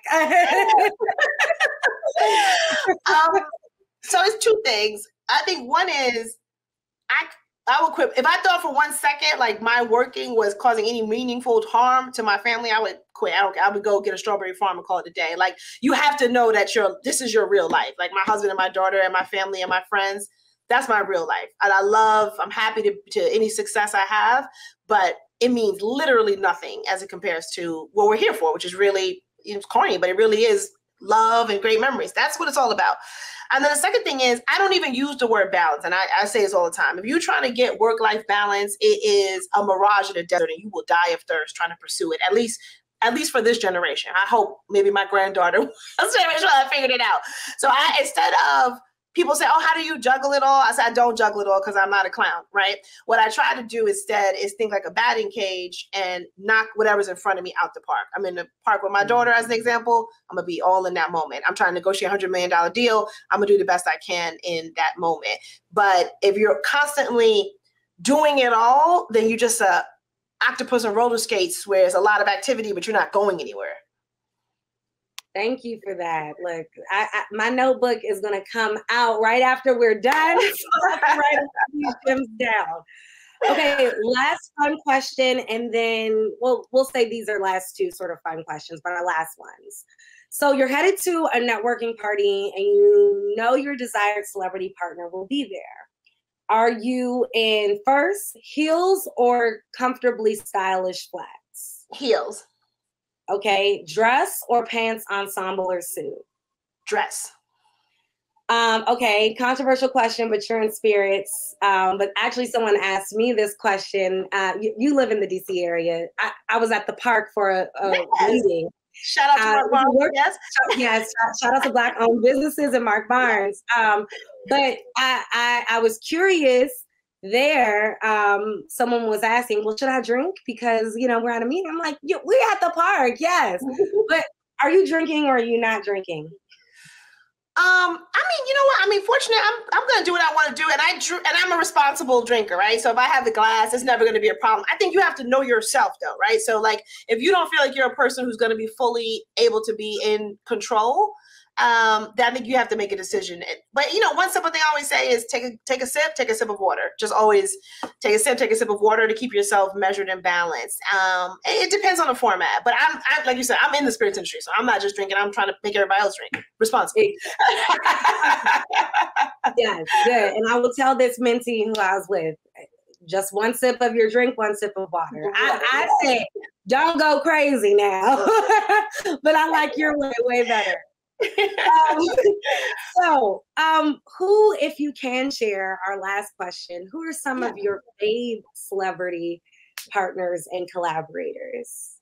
Let me see. I've been fortunate. I didn't really have any I don't have that. They're pretty good experiences, but listen, I worked with Puff for 14 years. Of course, we built a lot of amazing things together. I count him as a brother. It's been wonderful working with LeBron. He has been such a shows up early, is prepared, is like none of the, he's disciplined. Like, it's a level of discipline that you can see, oh, I see why you're a champion. Like, everything is level of organization and commitment to the task at hand that is extraordinary. It's obvious why he's so successful. And golly, I'm trying to think of some women.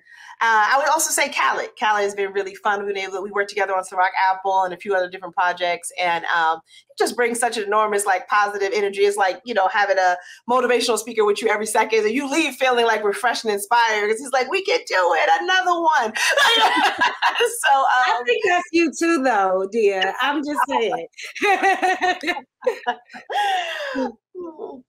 Well, those are all great answers. This has been an amazing time. I cannot thank you enough for thank you. Your transparency, your honesty, and your grind. As I said in the beginning of this conversation, I knew I was talking to the Dia Sims, but it truly didn't dawn on me how much you've done in terms of opening doors for other people. And, I just, for one, need to say the Afro really is giving you your flowers while you can totally appreciate them, and we will continue to do so. And so please come back and see us. Oh my gosh, of course. I'm so grateful to be with this prestigious news. The Afro is our heritage, and it's a legacy, and it's important that we support it. So, anybody who's watching, make sure you go on IG and support the Afro. This is these are the kind of outlets that tell our stories through our lens, and incredibly important for us. Well, thank you so much. You be blessed and take care. Thank you. Ah, man, the sessions, Women Who Win, afro.com. Have you visited it? In 130 years? I know the website is not 130 years old, but we were there before USA Today. I'll put that feather in my hat, my virtual hat that I don't have. I just gotta brag. Sometimes, listen, I'm wearing black all year. All my friends know I'm wearing black on black. Black excellence, black business, black women running these businesses. We learning, fellas, don't be so, fellas, you can come to a Women Who Win and learn, because while you thinking about it, you saying something's too hard, the women have already won. They are doing it. They're doing it. They're in business, and they're making millions and turning them into billions with a B. So, the beat goes on. I know that was an old song, but anyway, who sang that? The beat goes on. I can't remember, but I'll get it. And the beat goes on. Something just like my love, baby, everlasting. Winning in business. We're gonna keep it moving. Speaker Gloria Mayfield Banks. Mayfield, all right, is a leadership coach, mentor, sales trainer, and a seasoned success strategist. Some people are just strategists. She wants you to be successful. Her strategies, they help you win. So she had to be on Women Who Win. Tell us a little bit about it. You know we married, right? Yes. Okay, I'm gonna let you do all the talking from now on. Come on. Right. Well, Ms. Banks has an amazing story. She has had a record-breaking ascent to the elite executive national sales director position, which is the highest sales position with Mary Kay Products. And she ascended to that position faster than anyone in the company's 50-year history. 50 years, Mary Kay's been around that long? I know. She's only one of 3 women who currently hold this position in the entire United States. Boss, anyway. Yes. She is a woman who is winning. And we're going to hear some of her tips. And April is going to be interviewing her April, again. thank God for you, because Yes. I thought I had to do some of these interviews. Praise the Lord. You know what? When I see you, April. Anyway. Gloria Mayfield Banks, how are you? I am so excited to be here with you, April. I love this topic. I'm excited, very excited. I'm excited about the topic. I'm excited about you. I mean, we have the #1 elite executive national sales director for Mary Kay live and in living color. What more could we ask for? So let's get right into the conversation. You're an international speaker, multi-million-dollar entrepreneur, and success strategist. You said, I'm called to move ambitious people from the ordinary to the extraordinary. What do you find to be 3 things that keep ambitious people from achieving greatness? From achieving greatness. Oh my gosh, that's a great question. Okay, so confidence to me is the #1 thing that stops anybody from achieving their greatness. I think first you have to have your faith, then you have to have integrity. And after those 2 things are in place, or at least on the road to it, confidence is critical, and it has to be built over and over again. And if you're not aware of it, you'll get to a certain level and then you'll meet with frustration. I call this the Gloria's STEM program. The 4 things that will frustrate you, or the 4 things that once you have them under control, it will totally change your direction. And that is skill management, time management, emotional management, and money management. I think that if you ask somebody if they're frustrated, you'll say, which one of those areas is the platform from which you're most frustrated? Because that will cause you to soar. And the 3rd thing I think that stops ambitious people is that I think they need to know the power of passion. And I know that I've been around some very ambitious women or men who have just not moved forward because they have not required passion of themselves. They're working, they're doing, they're participating. They might even be in a form of excellence, but there's no way to have a quantum leap. There's no way to get to the extraordinary until you understand the importance of passion, recognizing whether you're in it or not. So those would be the 3 things I'd say. I love that.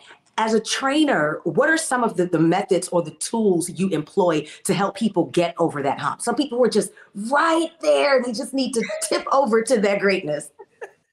Yeah, I tell them as a coach of many women, there's 3.5 million women in Mary Kay worldwide in over 40 countries. And I operate in over 12 of those 40 countries. And so I had to mentor people from various different backgrounds, various different educational levels, over different languages. It was very, very, exciting and challenging. But I would say that one of the things that really makes a difference when you're mentoring people and coaching them is, #1, ask them if they're ready. You can be very ambitious, but are you really ready for the coaching? Because it doesn't mean we have to agree. And that's the platform I start with. You don't have to agree with me. And I don't have to agree with you, but what I do need is a clear path to say what I think is important, and a clear path for you to say what's important so that we can hear each other. I also know that ambitious people do better with accountability. Yes. I do better with accountability, right? You get me. Better with accountability. I am good. I am disciplined, but I will not work out like I work out when my coach is there. We're twins, okay? That's me. I need a coach. And every time I'm with Walter, I realize this is why I do what I do. And he said, I'm like 17. He's like 20. I'm like, no, I can't do 20. He's like, yes, you can. Push, push, push. So that push and that knowing that his job is to take me further than I can see for myself is important. So if you're mentoring other people who are at the edge of their greatness, you must become okay with the push. The push is what drives people to go further than they're comfortable with. You have a very interesting story. You grew up dyslexic, and then you graduated from Howard University, and not just Howard, that's the apex of African-American colleges and universities. But then you graduated from the apex of the apex, Harvard University. How did you overcome that challenge? Because that's a huge challenge. Yeah, it was a huge, huge challenge. I can't say it was, it still is a huge challenge. And so when I was let me just say this, the power of people accepting help. My high school teacher saw something in me, and she went to my parents and she said, she's very smart. She just has trouble reading. I have trouble reading. I have trouble with numbers. However, I was one of the fastest typers in my high school. Like, I can type, I can do it. But if you ask me to spell something, even today, my husband says, just show me the degree, Gloria. Every time you ask me to spell something, just show me the degree. Just show me. Like, I say spell special, and he'll look at me and he'll say special. I said, I know how to say it. How do you spell it? You know, it has been tough. So I went on, and number one, I used the gifts I was given. I wasn't given the gift of that. I used the gift I was given. So I have creativity. I have energy. I have charisma. I have motivation. I have some gifts that surround my challenges so that I can work on my gifts and not on my challenge. If you work on your gifts and not on your challenges will become less important. I had a desire, and a big desire, to shine coming out of a HBCU of the magnitude of Howard University. My sister and I are the only two African-American sisters who have graduated from Harvard Business School. And so it's been exciting. She went first, Amy Hilliard out of Chicago, and then I went. And so that was very exciting. But I almost failed out of my finance class at Harvard. And one of the biggest lessons I have learned, and I've taught this over and over again, is secrets are the heaviest thing you can carry. So me coming clean with him, because of course I didn't tell them I was dyslexic when I was applying. That would have been the death of me. But I got into the school and I had a hard time. Once I let him know what my challenge was, he was so amazing to support me because he understood what I was going through. And then he could explain things differently. If you know anyone who's dyslexic, every test will tell you they're smart, but the way they get to a place of understanding is different. And people who are willing to work with us to get to that place was big. So that's what happened for me. I think people have to have certain skill sets and certain talents, but to be great and to be successful, I think people also have to have a certain spirit. Where did you get your spirit and your mental fortitude? Because most people get it from somewhere. Yes. I love that question, April, because when you lead a big team, different people get it different ways. So I also tell people, first, you have to understand where you get it. So for me, I get it through competition. I love to compete. And I have had to redefine it for myself and for other people, because normally when you hear people say competition, there's this negative feel about, I take you down in order for me to rise. And that's not what I'm talking about. I am talking straight out the Bible, iron sharpens iron. When I bring my best, you're going to bring your best. When you bring your best, I'm going to bring my best. So competition is what moves me.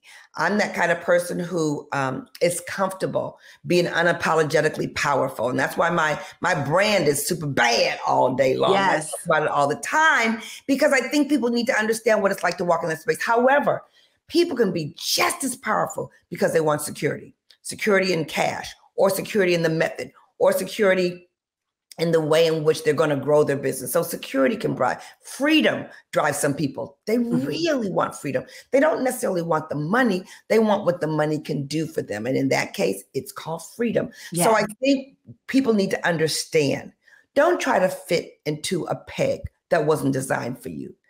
Find your deal. Find your strength. I call it what makes you tick. If you can really be honest with yourself and find out what makes you tick, you can be so ambitious and win above all else. You know, when I was thriving towards that number one spot, I used to tell everybody, everybody else can be number two. But not me. But you can't be number one, because when I take it, I'm going to make sure that I have it so strongly that no one can come close to it. But that's my competitive edge. And that's how I create it in my head. And therefore it becomes a vision that I can create. You mentioned something about being unapologetic in your power, in your energy, and in dominant culture and larger society. A lot of times, African-American women specifically are punished for being unapologetically strong, unapologetically bold, unapologetically great at what we do.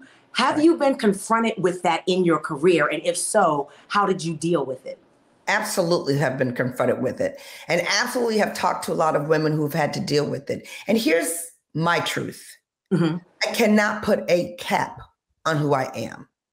My success will make you uncomfortable. I know that it will. And my success, or anyone's success, makes someone uncomfortable because the other person is seeing what they have chosen not to do. So it's all in, when someone gives you something, it's not what they give you, it's what you do with what they give you. Every single word you get, it's either going to be a flower or a brick. And so that's what we're going to be faced with regardless. There's no way for you to climb the ladder of success without having other people trying to knock you off. Unfortunately, that is just the deal. So instead of being surprised about it, you go with it. That same fortitude that you have in your backbone, whether it's from your DNA, mine comes with energy and excellence. I was brought up in a phenomenal home of parents who paid attention to it. And because they paid attention to it and were very intentional about our self-esteem and our self-worth. And that's not that I don't continue to build it, but I had a base that was strong. It has made such a difference for my build. And I want to tell you this too, April. It hasn't always been easy. I was in 10 years of domestic violence. When I started Harvard Business School, I had a Black eye. Wow. So Black women who are powerful, who are strong, also have struggles. And so when I'm speaking in front of people, I say to them, you're looking at someone who's smart, successful, powerful, yet I was in domestic violence for 10 years. So no matter what you see, you can never see the whole story. We all have struggles. That just gave me chills. Let's talk about your journey. Howard University, Mary Kay. How did you make your way to Mary Kay from Howard and Harvard? I know, it's really crazy. You know, what I love is that everybody has a good story. So I go to Howard. I'm happy at Howard. Great 4 years there. One teacher, again, one mentor stands in front of me, teaches this class and says, if you go into sales, it's not going to be subjective. It's going to be objective. If you do it, you do it. In that moment, I decided I wanted to go into sales, but I knew I wanted leadership. I knew that was my background. So I decided to get a job in management first. I ended up in Boston working for Polaroid Corporation. I was a manufacturing supervisor at night. I know. I was the one who was making that film where you peel it apart, spread stuff across. Oh my goodness. Smell the stuff and everybody smells and falls over. That's what I used to manufacture in the evening. So then I stopped liking that job. And you know what happens when we don't like our job? We go back to school. So I applied to Harvard Business School. I got into Harvard Business School.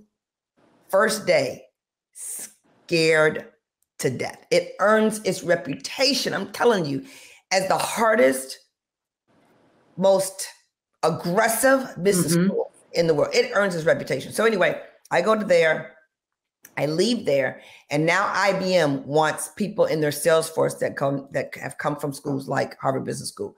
This is the first time, because usually those careers take you to investment banking and leadership. Here, there, and everywhere. So they wanted to bring us and say, well, that was perfect for me because that's what I want to do. I ended up at IBM, did extremely well, got to the top of the charts in my division over there.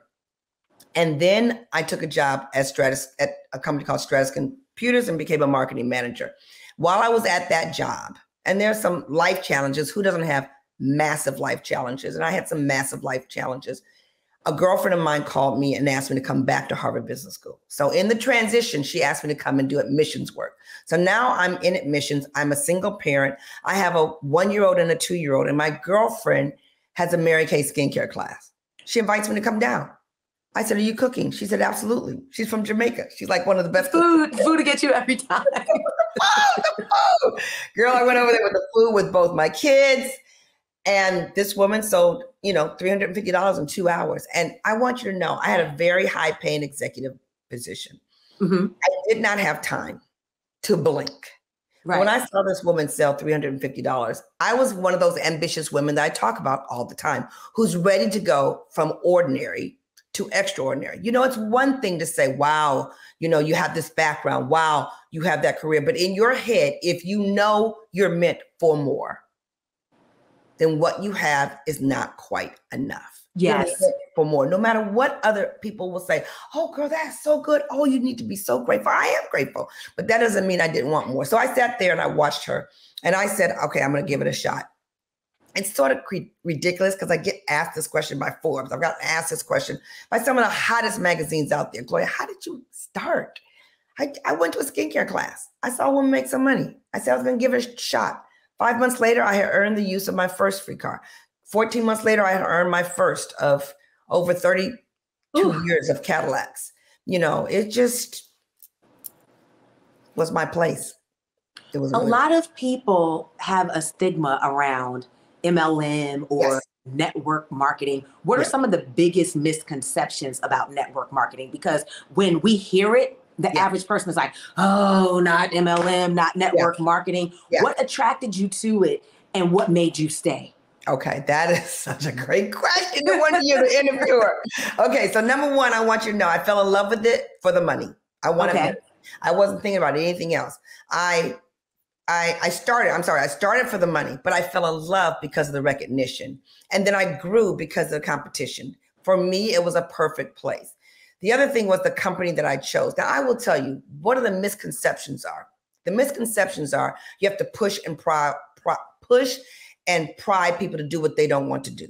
And that is, I always tell people, for instance, I worked at IBM and I said, were there people that you didn't like at IBM? Yes. Were there people that you did like at IBM? Yes. There's people in MLM that you do like, people that you don't like. What people don't know is high quality MLM companies do not exist unless their products are fabulous. I don't care how many people come up or through it, but they do not stay unless their products are phenomenal. The other thing they need to know is that people in that industry are blessed whether they do it small, medium, or large. So you can't come in and judge someone who says, well, you didn't do anything with your business. Well, you don't know what I wanted to get from my business. The number one thing I got from my business was personal growth, period, end of conversation. What I loved the most was who I became in the process. What I loved the second most was the people I got to hang out with in the process. But what I did along the way, I built a very large entrepreneurial business that was home-based, that allowed me to raise my kids and give them the most amazing lifestyle. I remember when my daughter went to Spelman and I walked into the, to the registrar's office and they said, I said, I'd like to pay for my daughter's, year of college. And she said, well, the financial aid office is right down the hall. I said, well, I don't need the financial aid office. I really just need the amount for her year, for her books, and for her lodging. And I could pay for all of that with half of 1 month's check. Because I had built it to that degree. And the thing about doing that is not bragging what I had done. What was magnificent was I only get to that place by helping other people get to their place. So money was the measure of the pleasure I put into the lives of other people. And that was really, really large. I worked for a phenomenal company with phenomenal background, with phenomenal products, with phenomenal people. So when people would judge me about it and trust, I got a lot of judgment. But they judged me no matter what I did. Why did you buy that anyway? People are going to talk anyway. Why did you move to that apartment? What? Everybody's judging everybody. So I tell people the misconception, what you call it? Misconception. Thank you, Lord. Misconception. That's my husband said, show me to die. The misconception is based on lack of information. Mm-hmm. And because people throw their hands up before they find out, because someone along the way might have come at them incorrectly. Mm-hmm. They're new, they don't know what to do. Same thing with you pick different grocery stores because the first time you walked into that particular grocery store, you didn't like it and you never gave that chain another chance. Yes. A lot of successful people, such as yourself, tell the story about being open to various career opportunities. But there's a thin line between being malleable and getting distracted. Where do you draw the line? How do you know this is something I should be open to and go for it, or this is a distraction? You know, it starts first with clarity of what you're trying to do. Mm-hmm. For me, I would have never chose makeup. I didn't wear makeup.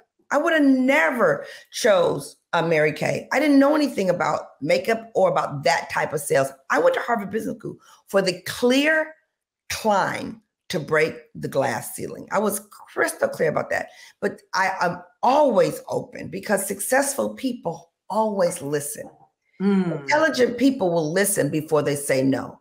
Yes. Watch people who are small. Watch people who are frustrated. Watch people who are more talented than what shows up in their background. It is because they're closed-minded and they say no faster. They interrupt people faster. They're Mr. Know-it-all. They don't understand that the information is the most powerful thing that they can gain. And so I think that we cut people off because we don't stay open. Now, a distraction to me is when you're not going towards what you know you deserve in life. You're just appeasing people because they want to say something to you. And because we all have the same 24 hours, we have to be mindful of our time. And so clarity not only helps you be mindful of saying yes or no, it helps you in the way you say yes or no. Because to me, kindness is important and kindness is rewarded. So if I say no to someone, I can honestly say to them, you know, I appreciate you even considering me to offer me the chance to listen. But from what I understand, it is not in the direction of where I'm going right now for the next 3 to 5 years. However, I would never stop you from coming back and following up with me later. I love it. The topic of today's conversation is women who win. And when we think of the working definition of winning, I think that it means something different to different people. What does it mean to you to be a woman who wins? I love that. Okay, so here's what I tell people. If anybody that's listening right now wants to win with other people, and you're a leader of other people, don't teach them how to work. Teach them how to win. Winning and success is defined as progress. When someone is progressing towards being a better them, being better in their knowledge, being better in their expectation, being better in their results, they will feel like they are moving towards success. To really win, it's got to be a clear understanding of what it is that you're accomplishing so that you feel like you've done something. If not, you feel like you're on this treadmill, always working hard, never getting to the next level. Hamster wheel. Exactly. You've got to define what you're doing clearly, so clearly that other people understand. I was with one of somebody that's on my team today, and he said something that immediately let me know he understood where I'm going. I hadn't brought this up in a long time, but he understood where I'm going. That means, number one, he understands how I am going to win because I've defined it. I've been clear with him. And now, because he's interested in winning at that place, it doesn't feel like work.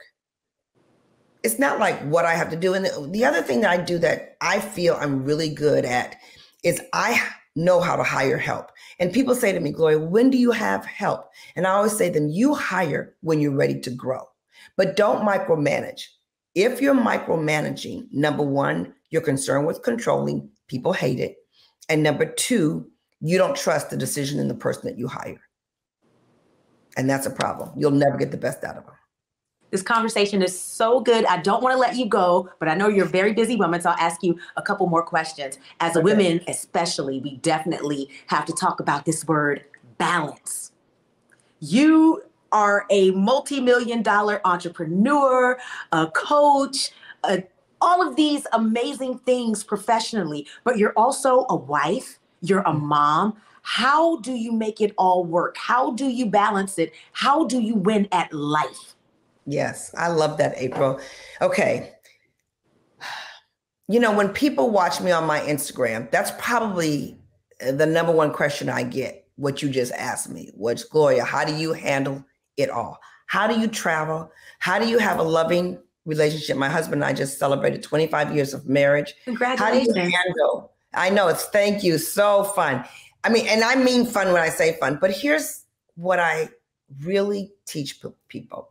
I think they struggle with the term balance because of the expectation that comes with that word. I'm balanced over here and I'm balanced over there and I'm balanced over here. But really what you want to me is harmony. And where are you gifted? I think that we try to be good in the kitchen, try to be good at keeping the house straight, try to be good at having time with our kids, try to be good in our career, try to be good at, and then we try to cut our money by not hiring. My mother used to say to me, Gloria, how are your kids going to learn how to clean up if you have all this help cleaning your house? I said, I don't know.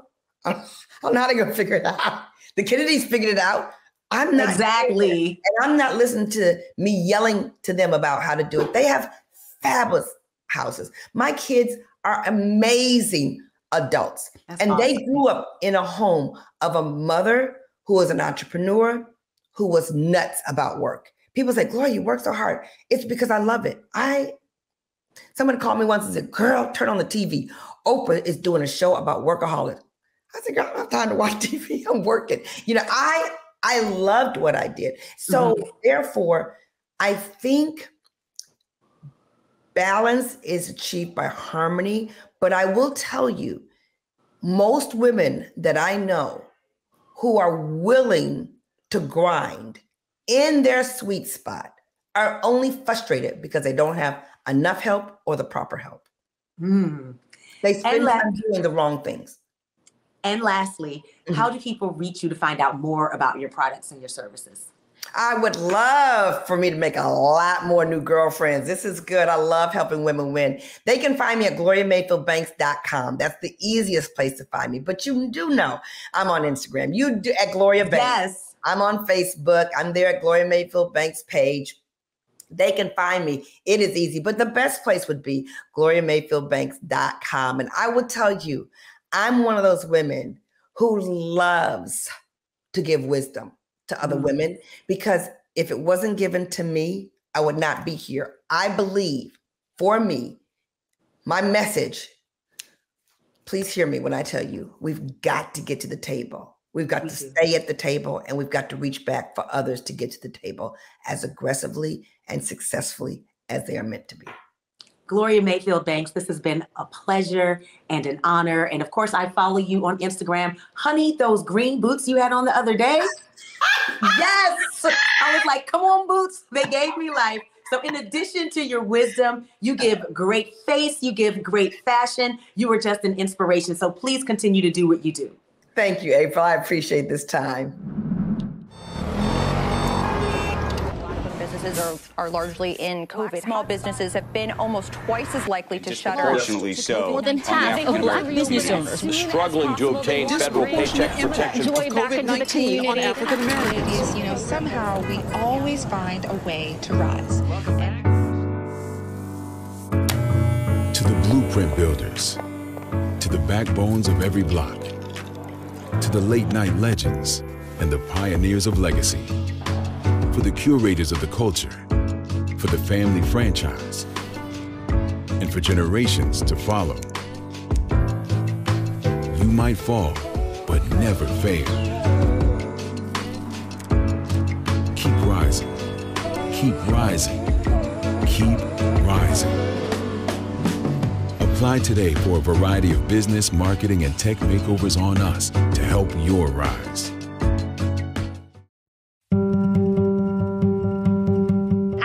Baltimore, born and raised, honey. So I started off with a modeling agency, and I was embellishing pieces for the models to just get more attention, get more attraction.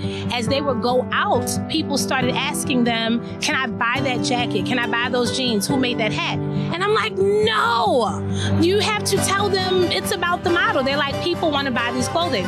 And it was clothing that I wore myself, but I really didn't think there was a business there. So eventually I started selling the clothing to people out of my second bedroom. And then of course it grew into the business. So it's been amazing. What I loved was having relationships with women, with their self-esteem. And a lot of that comes from the outer appearance. So my styling is a part of that. So whoever thought you can do what you love in business? I didn't. And then luckily I found out and was able to follow my passion, and this is what I love doing.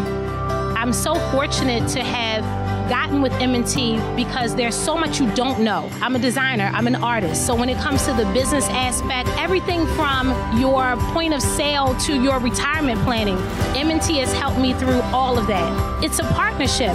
The thing about the Dollhouse is it's not generational.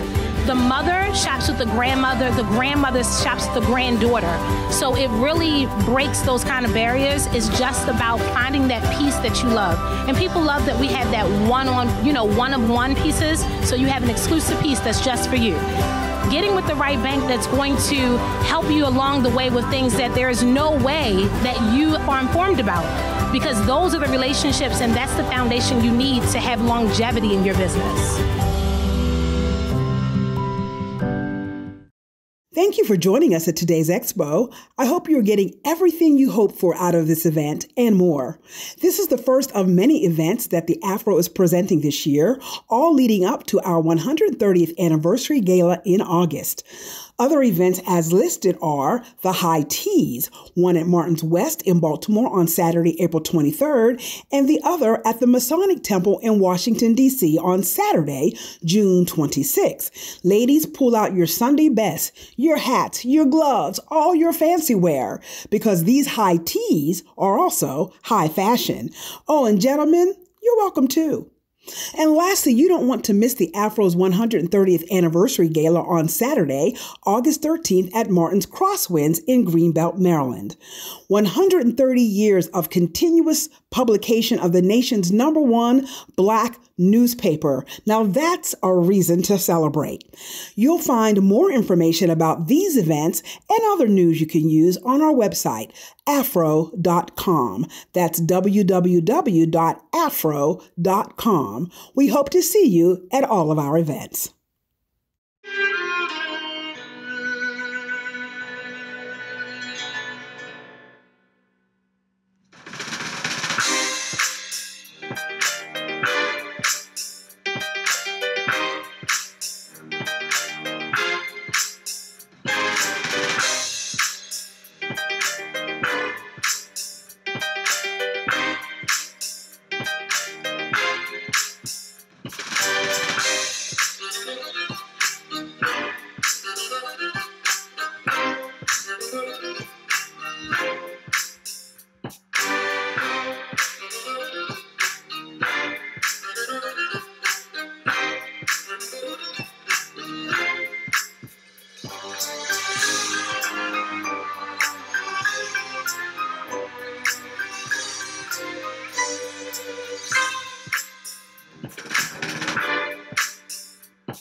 It was 1892 and the Afro-American was born, founded by a former slave with the audacity to dream and bring that dream to life. Others dared to dream, and despite the odds, Black Americans who suffered over 250 years of slavery, 90 years of Jim Crow, 60 years of, separate but equal. the unlevel playing field, and on Black Lives Matter Plaza. I'm going to give you guys a bit of a view of the street itself. and even a pandemic. A lot of businesses have and are still taking hits. Many are still here. Like the stories first told by the soldier, we will tell of their trials, their triumphs.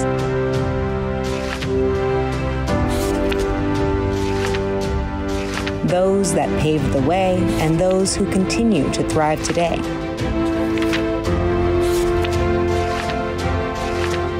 From a Baltimore-based newspaper to a global media company, 6 generations strong.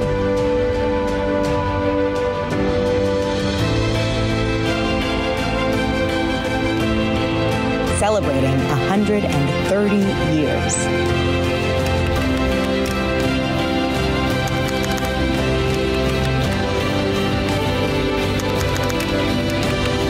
We are the Afro. And we're still here.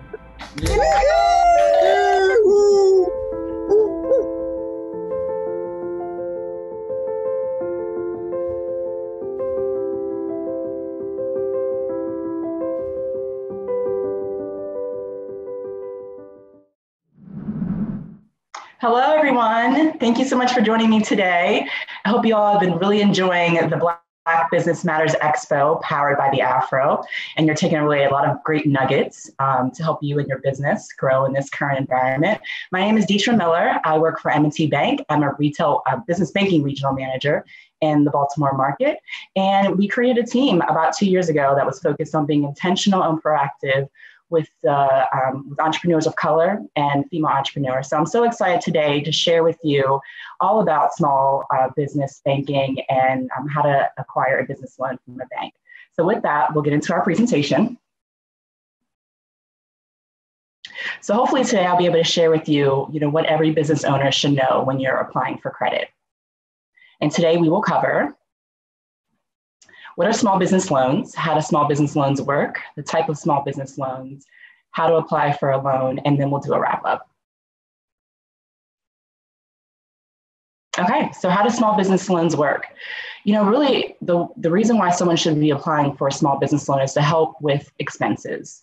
And while some loans are generally for business funding, you could get a loan that's specific to gaining access to capital, commercial mortgages, purchasing new equipment or furniture, or just having a working line of credit to help you manage through things like payroll and 30-day to 60-day expenses. So many of you know, it's hard to start a business if you don't have any money. And sometimes the first time you think, you want to go into business, you may rely on personal funds or getting funding from friends and family, but that's not always there. So there is an opportunity to go and get a loan, even if you're just in the 0 to 5 stage of your business. It's really important. And lending and money, it's really the key driver behind a small business growing. So as many of you probably know, without having that funding, it's really hard to take your business to the next level.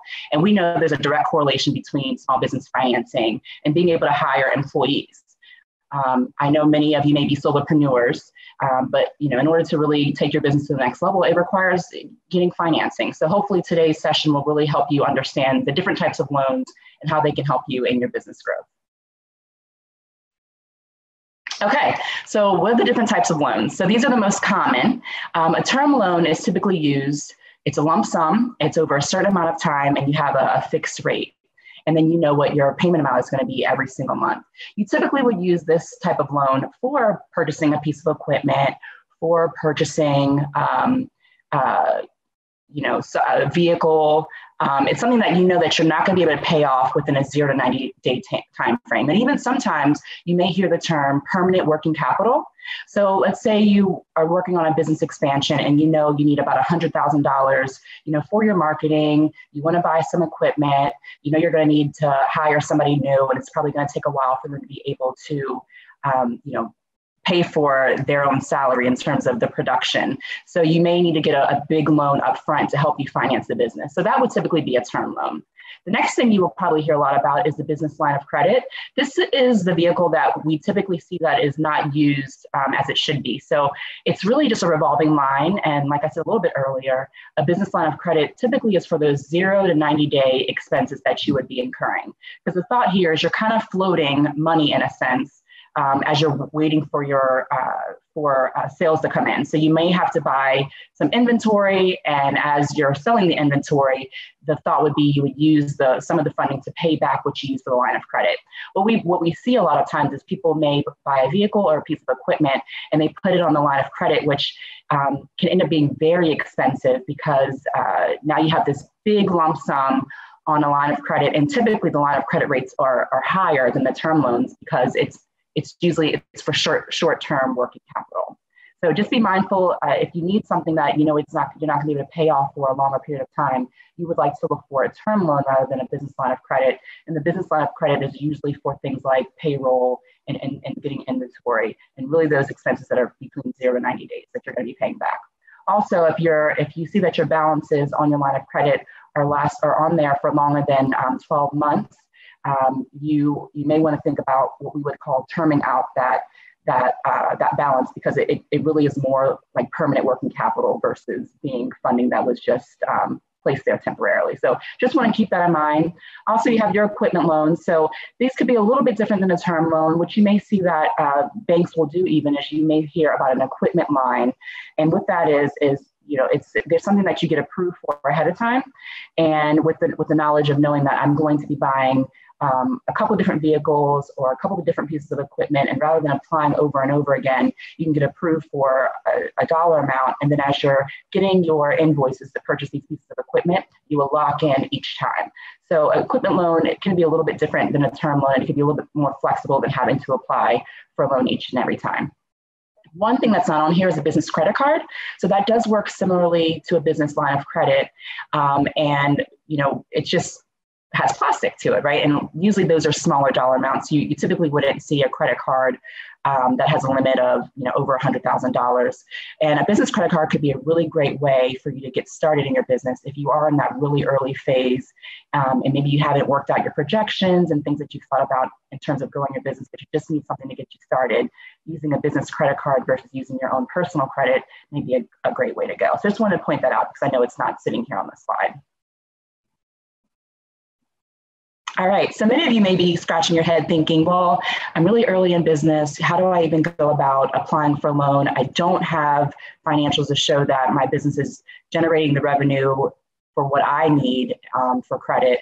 So many of you may or may not have heard of the Small Business Administration. So the Small Business Administration, it's a government agency that offers support and resources to small businesses, and it offers guarantees to loans. So we do have a few graphics here. And just to make sure everybody understands, the SBA, Small Business Administration, they do not provide you with the financing. It's banking institutions that actually lend you the money, and the SBA guarantees our loans.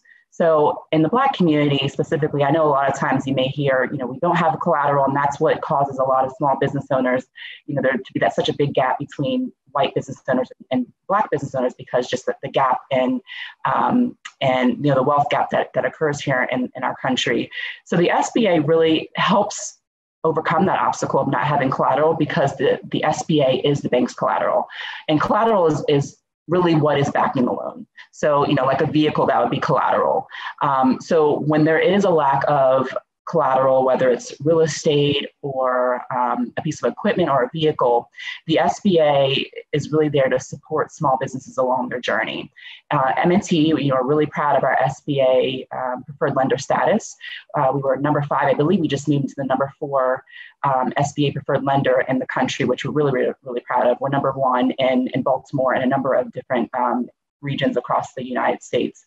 But the SBA really does help to provide more lending. So what it's for is for if there's a lack of collateral, if it's a startup and you're not able to show that the business is making money. So this is how a lot of newer businesses can get into growing their business through getting a loan is by utilizing the SBA. And then also if you're in business, and now many of you are starting to pivot in this new environment because of COVID, if you're taking on a new side of the business, like say you're doing PPE now because of COVID, and now you want to start another arm of your business.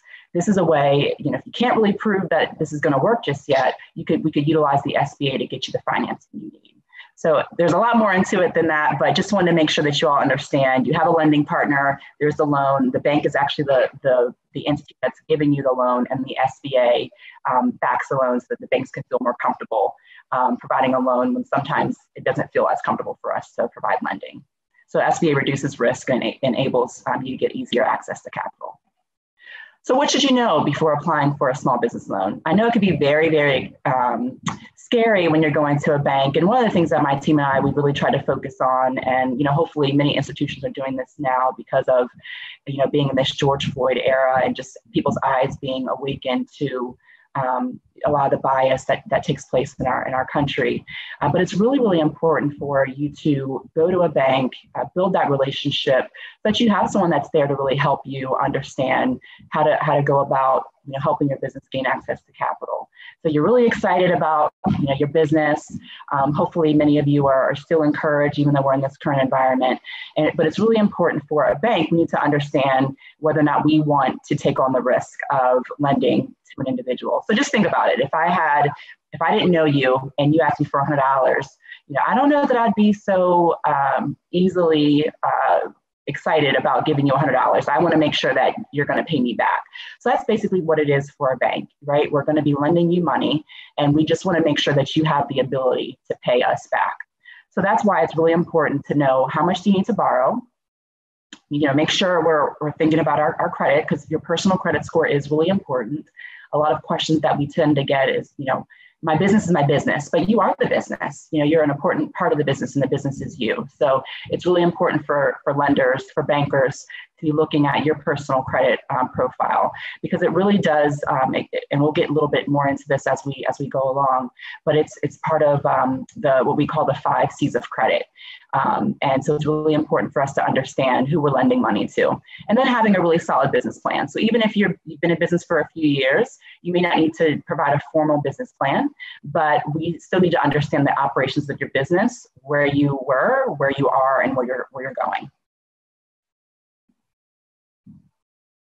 All right, so the documents that you're going to prepare for the loan. This will be a little bit different depending on where you are and in terms of the number of years. I know all of you are merging, but 0 years in business versus 5 years in business is different. So one of the things that we're going to have to know for everybody is your personal background. So it's really important, going back to what I was talking about in terms of building the relationship. I know it can be really scary working with the bank, especially given the history in our country with communities of color, and more specifically the Black community, with working with financial institutions. So it's really important that you find someone that you can trust. And when you're working with someone, make sure they get to know you. So we want to know more about your personal background, really information about you. You're going to have to provide that for the application, and really getting to understand your history. So that goes into the resume. So the industry that you're in, does this make sense? Especially if you're starting a new business. If you are a welder, but now you want to be a hairdresser, we need to understand what's your experience and why are you making that pivot from being a welder to being a hairdresser. And if you are going to be a hairdresser, owning a salon, I should say, do you have people that are going to be working with you in the business that understand what it is like to own a salon, to run a salon? So it's really, really important for us to understand your background and how it applies to the business that you're running. The next thing will be a business plan. So the business plan is definitely going to be needed for those that are going into business. So, 0 years in business, you're going to have a strong business plan. And those that are going to be pivoting their business, it may not have to be detailed, but you are going to have to be able to explain the reason for the pivot, your understanding of the industry, especially if it's different industry altogether that you're going into. And typically what a business plan would include is, your projected financials. And you can get people to help you with this. So we have templates at the bank that we can help you with, but it's really important. You should rely on some of the resources that are available in the community, which many people don't always know about. But most communities have a small business development center, a small business resource center. There are a lot of women business centers, as well as other organizations or other technical assistance providers, capacity building providers that will help you. There's also SCORE. That's an organization that also helps you in getting things like industry data, helping you put together a business plan, helping you understand how to put together projections. So you're going to want to complete projections. Typically, the projections need to be for 3 years, with the first year being month by month. And you're also going to want to make sure that you understand the industry that you're going into or that you're currently in. Again, many banks also may have some industry data. Many of those resources that I mentioned earlier will be able to help you find industry data. But it's really important to understand what the industry that you're in looks like, because if you're creating projections that are saying you're going to have a net profit of 30%, but your industry on average only has about 10%, that's a big gap there. So you're going to want to understand that and be able to provide projections that will prove or closely prove that you're going to be able to hit those numbers. Also, what you're going to want to do is have a cash flow statement and a balance sheet to show what that's going to look like in your business, and walk through what your business is doing, your mission, your marketing plan, who your target audience or customer is, and how you're going to be generating money, and also who's going to be helping in the business. I know many of you may be solopreneurs.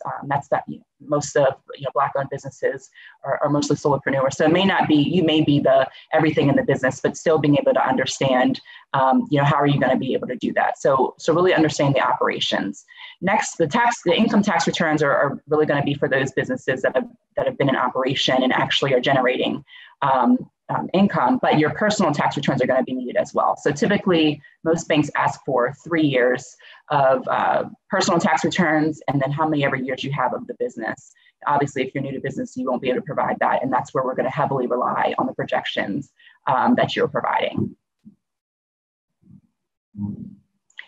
Right, so again, for the documentation of the loan, your loan history, you're going to get the bank statement. So loan history, that's if you already have other outside loans. So that's also going to be taken into account for whether or not you have the ability to pay our loan as well as the other loans through the income that your business is generating. Bank statements, you may need to provide these. It's not all the time, but if you're having just a hard time in showing cash flow, these may be helpful in providing to the banker that you're working with. So going back to the word collateral, this is really what the bank is going to be using to say, okay, if all goes wrong, what am I going to have to back up this loan? So in the event that you do fail, which we're hoping that no one does, but in the event that you fail, this is what we're going to be looking to make the bank whole. So collateral, and then of course the SBA may be our form of collateral. So that may be who we go to in the event that things aren't going well. How are you going to be using the loans? So back to when we were talking about the different types of loans, it'll be really important for us to be able to match up what the financing that we're giving you against what you're using the loan for. And then the debt schedule. So just being able to provide a list of debts that you have. So the type of debt you have, the balance that you owe on there, your monthly payment, and then when the loan or the line of credit is coming due.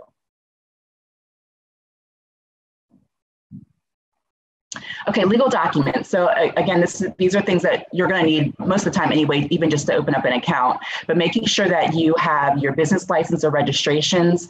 For those of you, I'm in the state of Maryland. So for those of you that are in the state of Maryland, the Maryland Department of Assessments and Taxation, once you file your business, all the information is right there. It's public information. We typically can pull this off of the website, but you want to make sure that you have that information. If you are like saying, for example, you are getting a loan for a build out of a space. So you're renting and from your landlord, we need to see the business lease. Also the articles of incorporation, your LLC filing, copies of any contracts you have with any third parties. So if you are purchasing a business from somebody else, we want to get that agreement so that we see that there is a binding sale of that business that you are going to be purchasing. So that would be really important for us to put in our package, our lending package. And then if you're purchasing a franchise, you definitely have to have your franchise agreement for us to be able to move forward with your loan.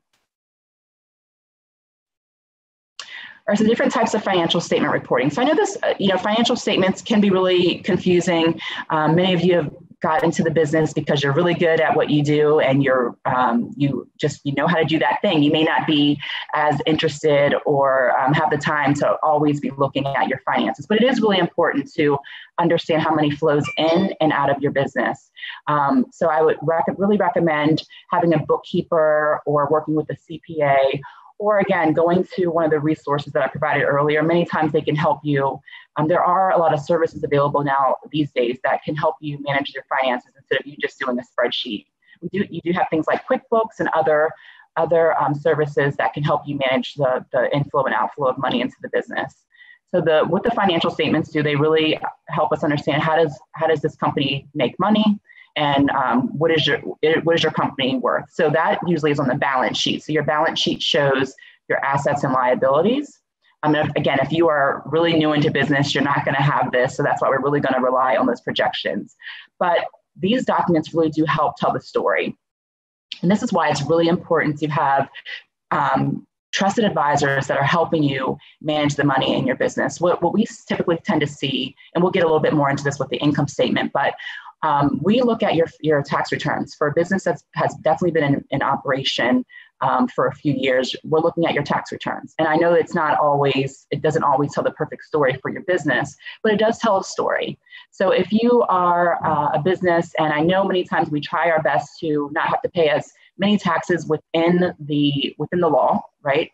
If you guys have CPAs, that hopefully they are working within the law, and if there are tax write-offs that you can benefit from, by all means do that. But you have to be aware of what your tax strategy is, because what we're going to look for is the bottom line, the net income on your income statement.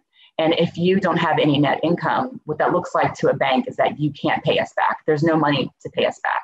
So it's really important that you understand that. For those of you that are currently in business and you're filing taxes, be sure to look at your tax returns.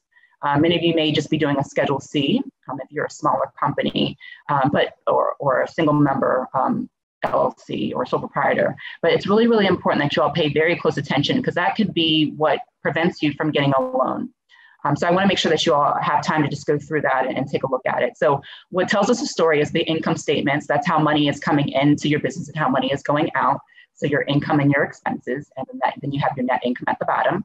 Your balance sheet, again, shows your assets and liabilities. So things like cash, accounts receivable, accounts payable, and then on the other side, whatever loans that you have, your retained earnings, and that's the money that stays in the business. Your statement of cash flows or profit and loss statement. Really, a profit and loss statement is sort of like a tax return in a sense. Your profit and loss is what you kind of manage throughout the year, and that's what is used many times for your tax returns. And then your own personal financial statement, which most banks will have their own template for you to fill out. But this shows your financial wealth, any type of income that you're bringing in, especially for those of you that are side hustlers and you're maybe working full time or even part time and you're still working in your business. Seeing that outside income would be something that's helpful, especially if you're new in business, because now you're showing that you have outside income to help you get through these first few years in business. And then your credit report. So you don't have to bring that to the banks. The banks will be pulling that as their, as you're applying for credit, but we do look at the credit report. So things we look at is how are you paying people on time? Are you overextended or underextended in credit? So what is your debt utilization or credit utilization, I should say?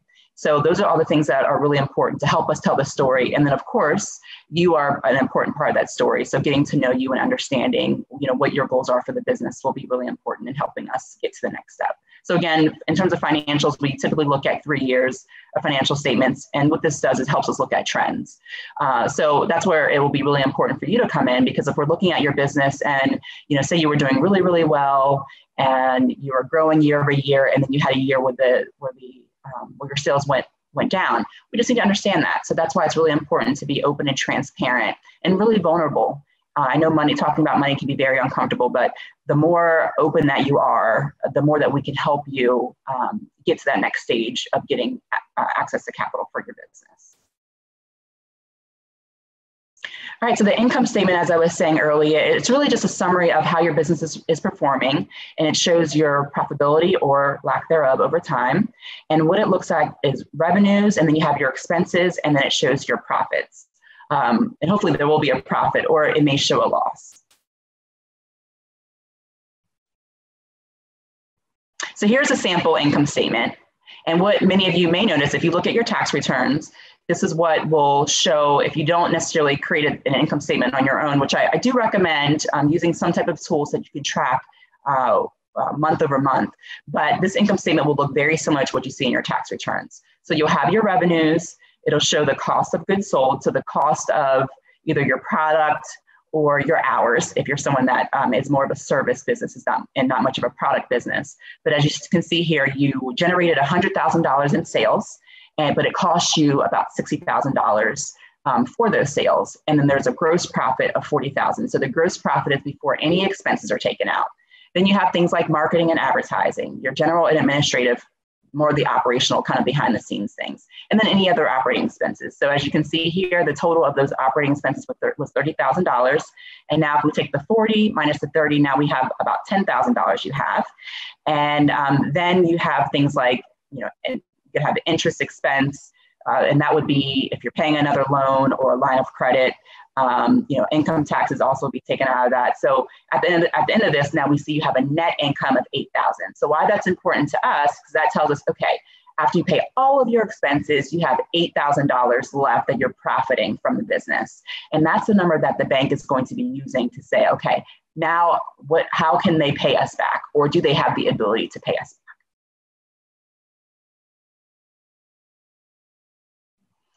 All right, so this is kind of what we use to determine if your business is profitable or not. So you have your net income, and what we can do is we can add back certain things. So things like interest, things like taxes, things like depreciation and amortization, we're going to be adding all of those back for us to determine how much of a loan you can afford.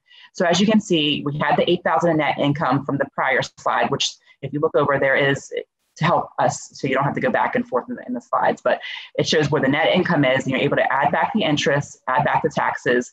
There was no depreciation. And depreciation, what that is for things like equipment or a vehicle that you have or real estate. It depreciates over time. So, and I'm not a tax professional, but you can use this as a tax benefit to be able to depreciate so that it can reduce your tax liability. So many people, you'll be able to see depreciation on your tax returns, but we add that back for the purposes of understanding how much you can afford for a loan, because we know it's an expense, but it's not really a true expense. So we add that back to calculate how much you can afford. So say your loan payments, after we determine how much that would be $500 a month. So it would be $6,000 a year. So what we look for, I could say at M&T, and I do know many of my friends at other banks, it's also very similar, is we look to make sure that you could pay these payments back plus 20% more. So what we do for this is we would take your earnings before income taxes and depreciation and amortization, and then we divide that by this loan payment. So as you can see, if you look up at the top, there's that $11,000 divided by $6,000 would give you what we call a debt service coverage ratio. And that's, again, just can you pay the debt, service the debt? So it shows that you can pay the debt plus about 80% more of what that debt is. So in this case, this particular business would be in really good shape to be able to afford this particular loan that they're going for.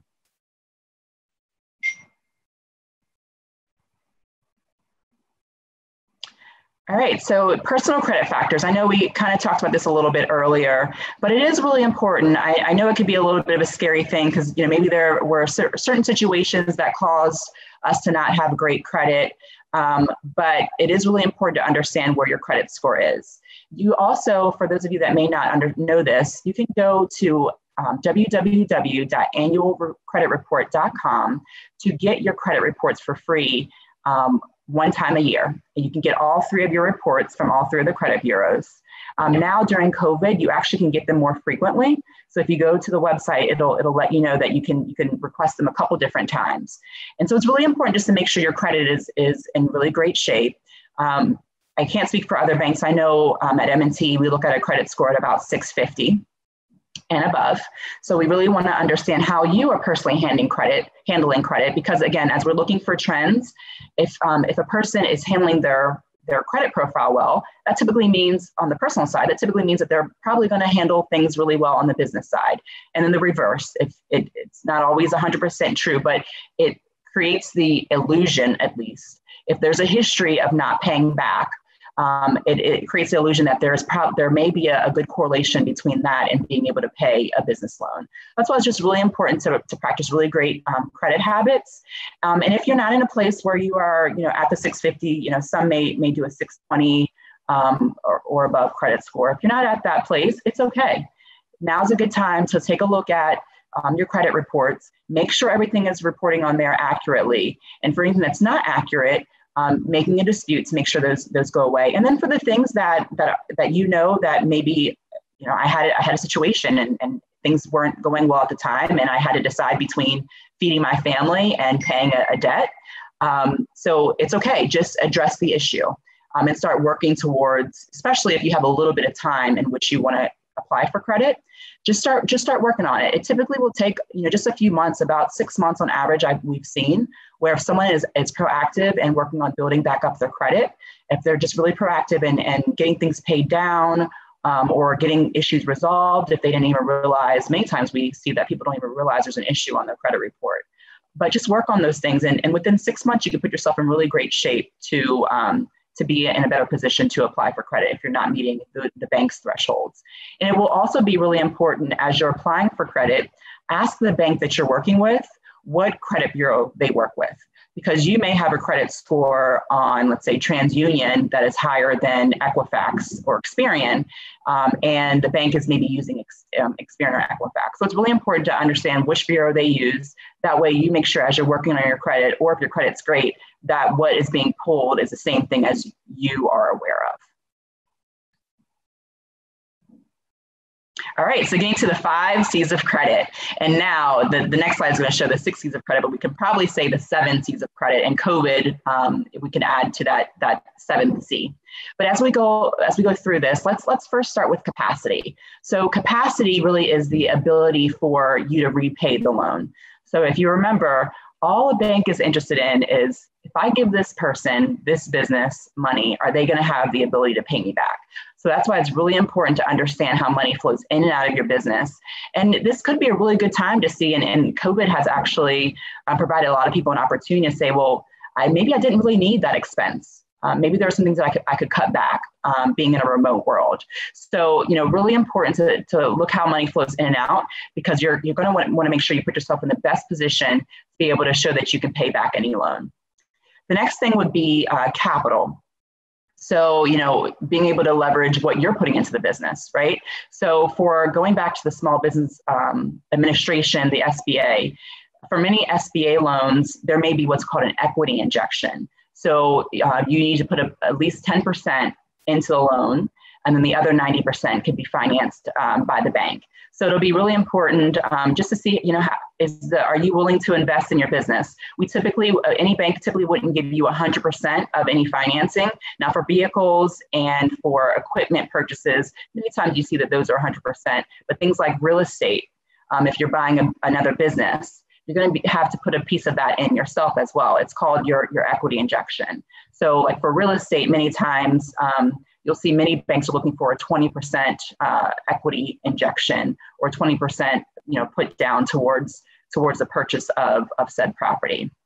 And what it helps us do is just, again, it tells us how serious you are. And many may not be in a situation to where you can put a whole bunch of money down. That's why working with the SBA, if you're looking for more permanent capital, would be really helpful, because you only have to put 10% versus many banks looking for maybe 20% down. Character is really, really important. So going back to what I shared about getting to know you as a bank, building that relationship, telling us the things that we should know. So if you come to me and you say, well, we go down the checklist and I ask you, have you ever had a bankruptcy? Do you have any liens? Do you have any judgments? That's going to be on the application. And then if something comes up out of that and it says, well, you do have a tax lien, but you told me you didn't, that really, it shows, and I know sometimes we used to be scared to share information, but it kind of goes against that trust factor. So you should try your best, and you don't have to share everything under the table to a banker, especially for someone that you don't really know. But it is important to let us know things that we should know ahead of time, especially as a banker. I'm not an underwriter, but I try very hard to understand the underwriting process to put a business in the best position to get approved for a loan. And we work really closely with our underwriting department. So, they're the behind the scenes. I'm in front of the scene, right? I'm there with you. And the questions are going to come to me as a banker of, well, did you know that this was happening for this person? So mind you, they don't know you, right? And I feel like I know you. So if I know you, I'm able to mitigate, I'm able to help against that risk, that particular risk, right? So I can say, if I knew that there was a drop in income, I already knew that, right? So, and you told me, hey, we lost an employee, a really key employee to the business, but we found a new employee. So this year you should see my income increasing. So those are the type of things that are really important, because in the write-up that we do for an underwriter, again, it's the write-up is the telling of the story of the business. They only see the financials. They only see what's on your credit report. We help tell the whole story when we are creating that write-up for them in the loan, so that we're able to tell them, okay, this company, John he lost an employee, but he just replaced him with another employee who has 20 years of experience in the business and we could already see trends of the income increasing. So that would be really important for us to get ahead of any risk that an underwriter may see just looking at the numbers. And then going back to the collateral piece. So again, what's going to be backing our loan? This could be a piece of equipment, a vehicle, it could be real estate, or it can be the SBA.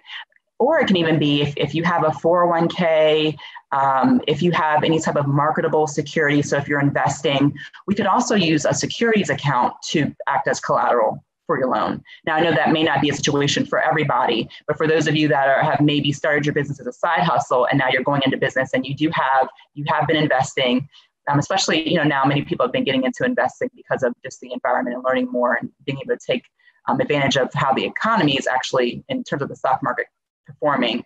But that could be used as a way to collateralize your business. And then conditions. So again, that purpose of the loan. So if you're going to be, building out a space of your business, it's really important for us to make sure we're lining up the loan with the type of vehicle of the loan with what you're using it for.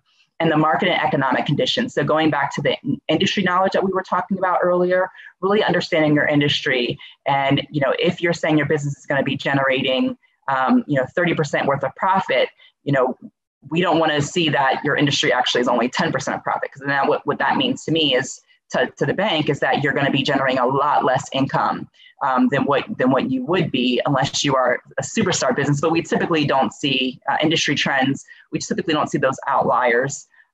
It can happen, but it doesn't happen often that someone is well outperforming or outpacing how the industry is doing. So it's really important to make sure that your numbers are representative of what's happening in the market.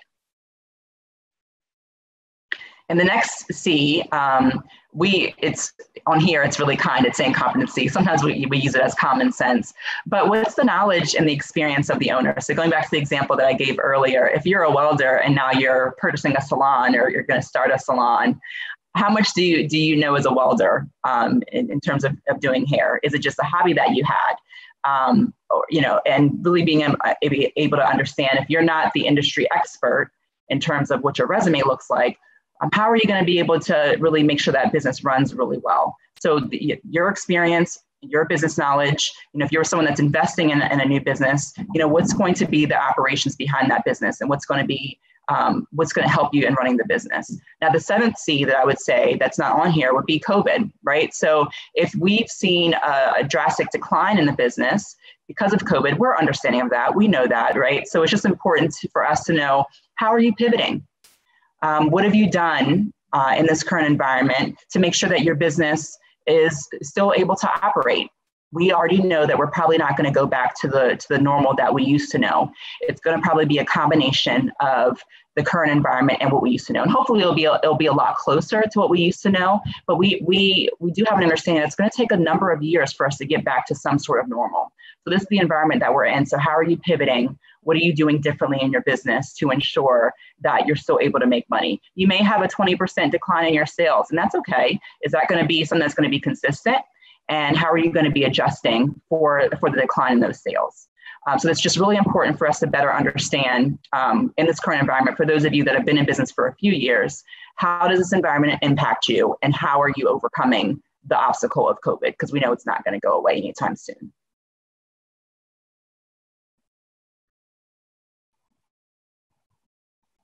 All right, so I know I spit a lot of information at you. I hope this is helpful. I know you're all on just a great journey, and I understand that this environment has made it just really difficult for many of you. But just keep the faith, keep moving, keep believing, because banks are still lending. We are out here to help you. And I can speak for my team and I at M&T and for my colleagues around the bank as well. We are indeed helping small businesses. We know that small businesses are the backbone of our communities, especially in communities of color, especially in my beloved Black community. This is a way for us to generate wealth. So we do not by any means want any more small businesses to go out of business. It's just really, really important for you to remember some things. Do your homework. What is it that you are looking to do in your business? How are you pivoting? Really making sure that the operations of your business are intact. Make sure that you understand how money flows in and out of your business. If you are someone that's getting started in the business, understanding your industry and really understanding, who your profile customer is and how you're going to be generating money. Then going to know your numbers. That's going to be really important for you to understand your numbers. So if you're someone that, maybe typically is a little bit nervous of finances, that's okay. It's never too late to be into them now.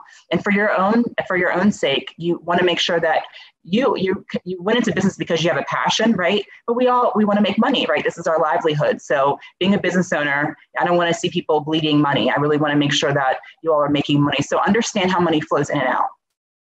Be transparent, which I know it's really hard because, and I, maybe shouldn't be as transparent as this, but I know banks have not earned the right to earn your trust. I know that they do not deserve the right to earn your trust, but there are a lot of good people. And there are a lot of great banks. And I do believe working for M&T, I know we are truly, truly about the business, right? So we want to help you along your journey. So the more transparent you could be, give us the good, the bad, and the ugly, even for things that you may be ashamed of. It's okay. But having someone that you can trust, that you can talk through those things with, so they can help you. We are a part of your team. I believe in, that we are an extended part of your team. And I love my customers. We love our customers. So it's really important that we feel like we have a relationship. I hope this was great information. My information will be shared for all of you to access me. Even if you just have a question, I'm open and I'm here for all of you. I want to make sure all of you succeed. So happy journey. I know it's not an easy one, but please keep the faith. And I hope you guys enjoy the rest of the expo. Wow, that was fantastic. I hope that you enjoyed the workshops and the speakers as much as I did. Women who win. You know what? So many women could have been a part of this, and we might have to do a part two. But we thank those who did participate today. We thank you for hanging in here with us all morning long. We also want to thank our sponsors again. We thank AARP, our title sponsor. We thank M&T and Comcast and Baltimore Urban League. And we thank the Baltimore Development Corporation. This has been wonderful. And I really enjoyed the fireside chat that I had with Savon and Alicia and Shanasia. And so if you've not yet signed up for the Black Philanthropy Circle, you need to get your name on that roll. And so also we want to ask that you would follow us on social media, and that you would log on to afro.com and become a member or a subscriber. People say to us all the time, you know what, I read the Afro, I appreciate your content, but we need you to help us to support our journalism. It helps to keep democracy going, and it helps also for our stories to be told as only we can tell them. And so thank you, Impeccable, for being such a gracious host. Thank you, Dana Peck, as well. Thank you, Lenora Housey, for being the team leader from the Afro who has kept this engine running. Thank you, Misha Green, for all of the interviews that you did for this particular event. And we thank Harvard PR for your marketing assistance. And so to everyone who joined us, again, we appreciate that, and we thank you for being women and men who win.